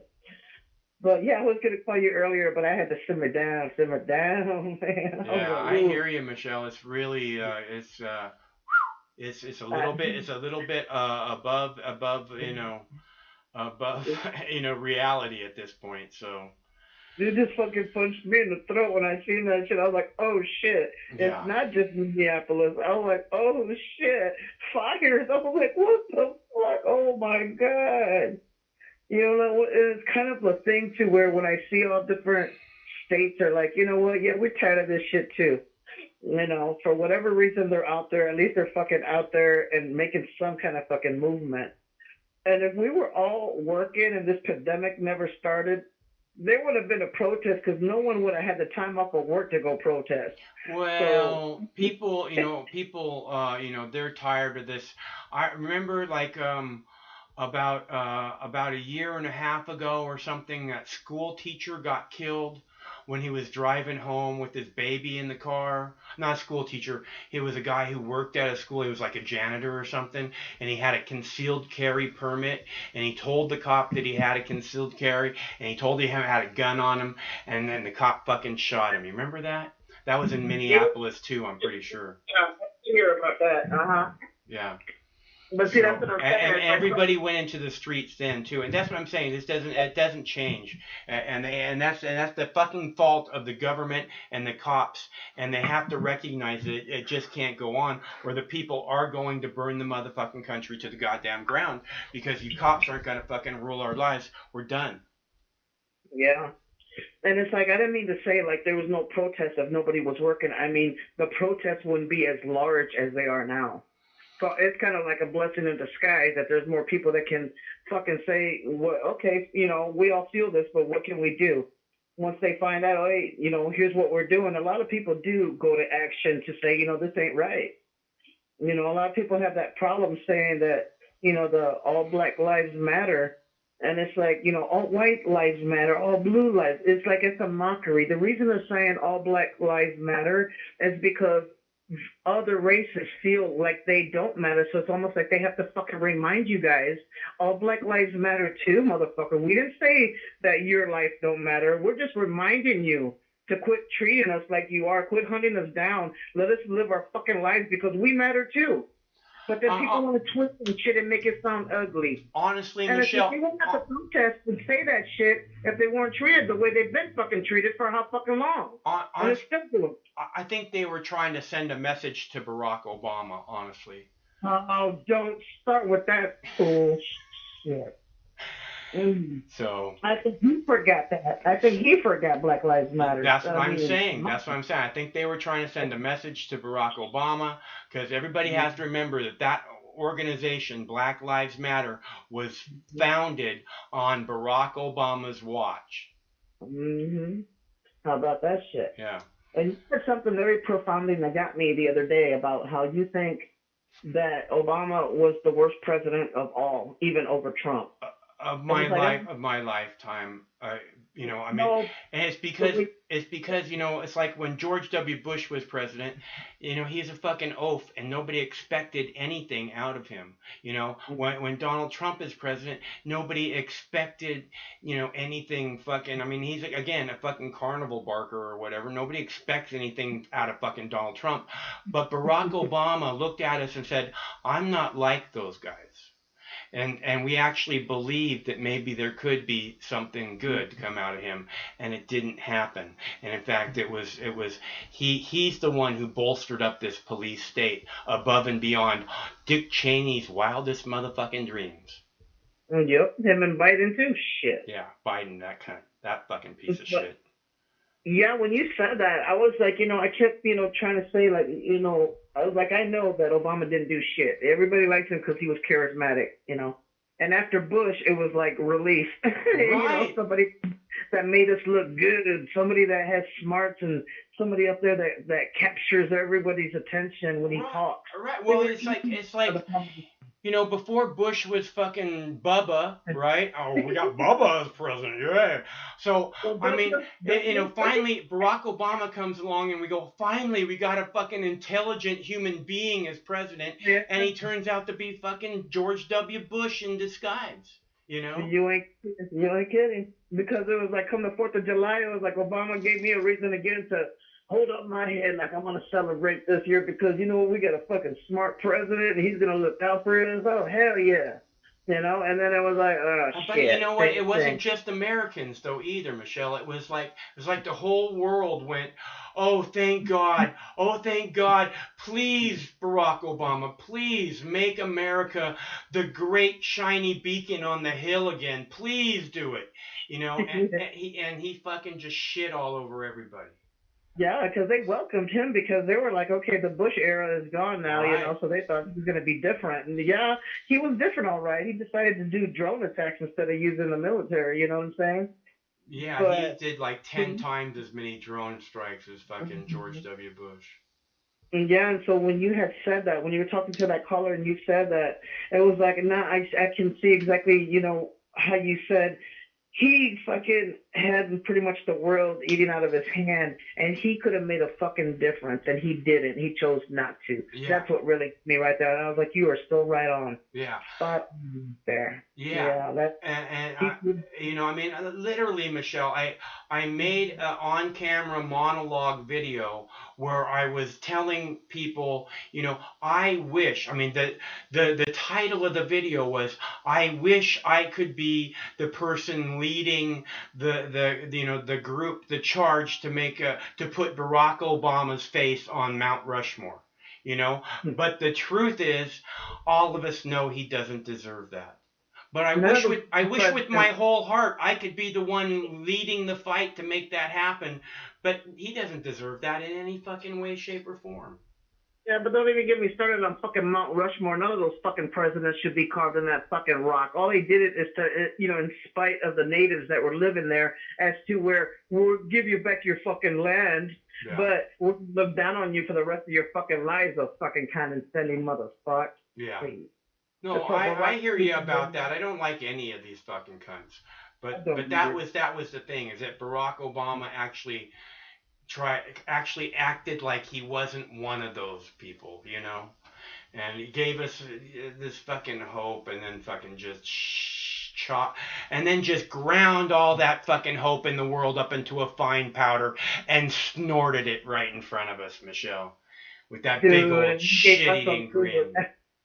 Yeah, he had us all under a spell too. Like, yeah, we believe you, and oh damn, I'm like, you're the same shit. Yeah. You ain't doing anything. Like, well, I can't do it because, you know, Congress won't pass this and that. Look at Trump with his executive orders. Oh my God, someone said something bad about me. I gotta sign an executive order. Fuck. How dare you fact check my ass, bitch? Fucking Twitter, you're going down. You can't call me fake news. That's my line. I am the only one who gets to call people fake news. And every time you say it, you owe me $1. Fucking asshole. Oh my God. No, I know. But, okay, Mike, I'm going to let you go. I just want to touch base with you and just say, wow, what the fuck? Oh, boy. Okay, Michelle. Well, it's always good to hear from you, hon, and I'm glad that you're keeping a positive attitude. I mean, I already cried, so I might as well start laughing. What can you do? It's it's understandable. I'm in the same boat, Michelle. Yeah, hey, it's just heartbreaking all the way around. When you see that these people are people and they have families, fuckers. Like, really, god dang, But, okay, Mikey, well, brother, we'll talk later. Then have a good night. Okay, Michelle, stay cool. Talk to you soon. All right, you too. Bye. That's our buddy Michelle from Texas checking in. What cops are moving? Which cops are moving? Oh, the ones right there in the bottom screen in Phoenix?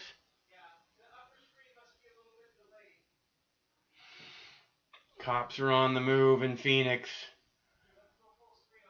I don't even see the protesters. There's a lot of protesters there?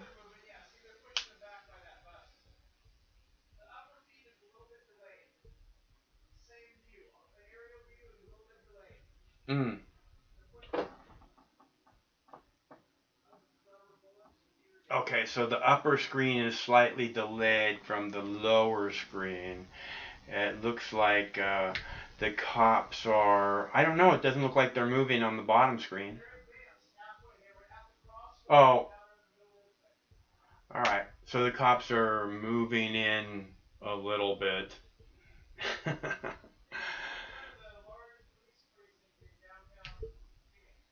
Right, they're protecting the police department in Phoenix, Arizona.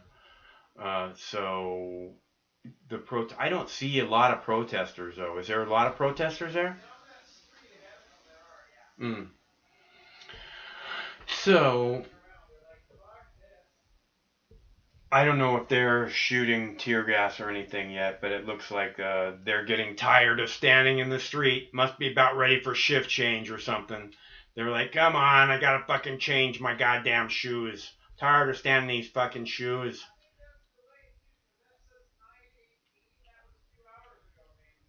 Oh, well.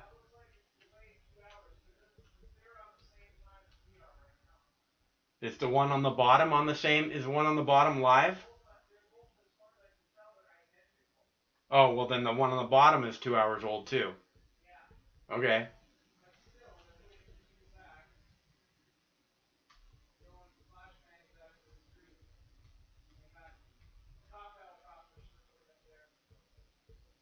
You wouldn't be if they had green lasers.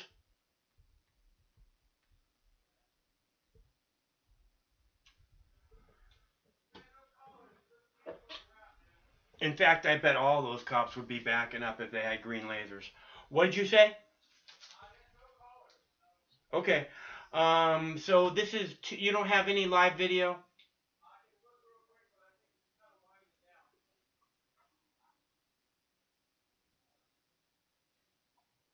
I don't think Minneapolis is winding down.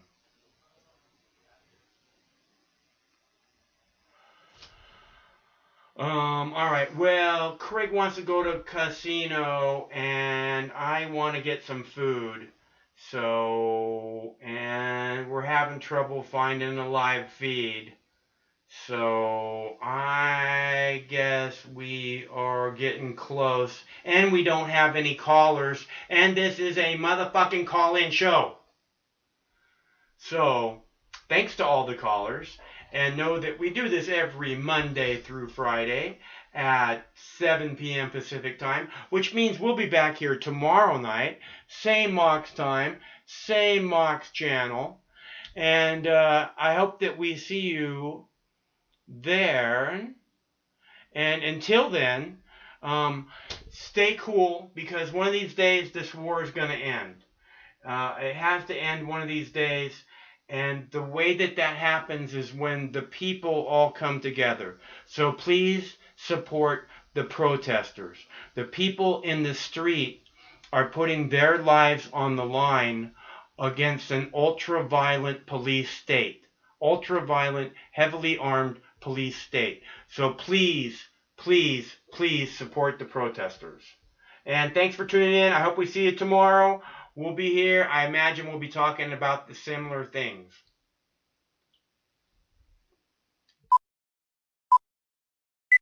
In a world gone mad, one name stands head and shoulders above the rest. Mike Hawk for president.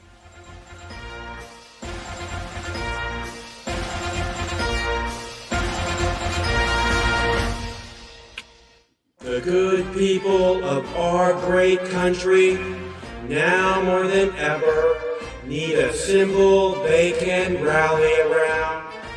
And I believe Mike Hawk is just that symbol.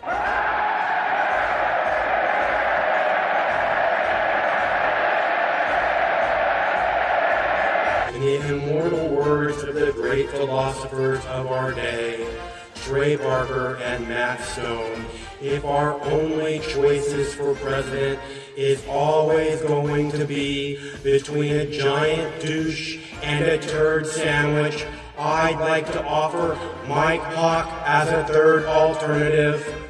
Vote for Mike Hawk. Stand strong. I believe there's a little bit of Mike Hawk in everyone. So who would like to spend the next 14 months rubbing Mike Hawk in the faces of all the status quo candidates and their lapdog lamestream media, all the while giving the federal government a big middle finger in the form of Mike Hawk? This may end with pitchforks, torches, and guillotines, but it starts with Mike Hawk.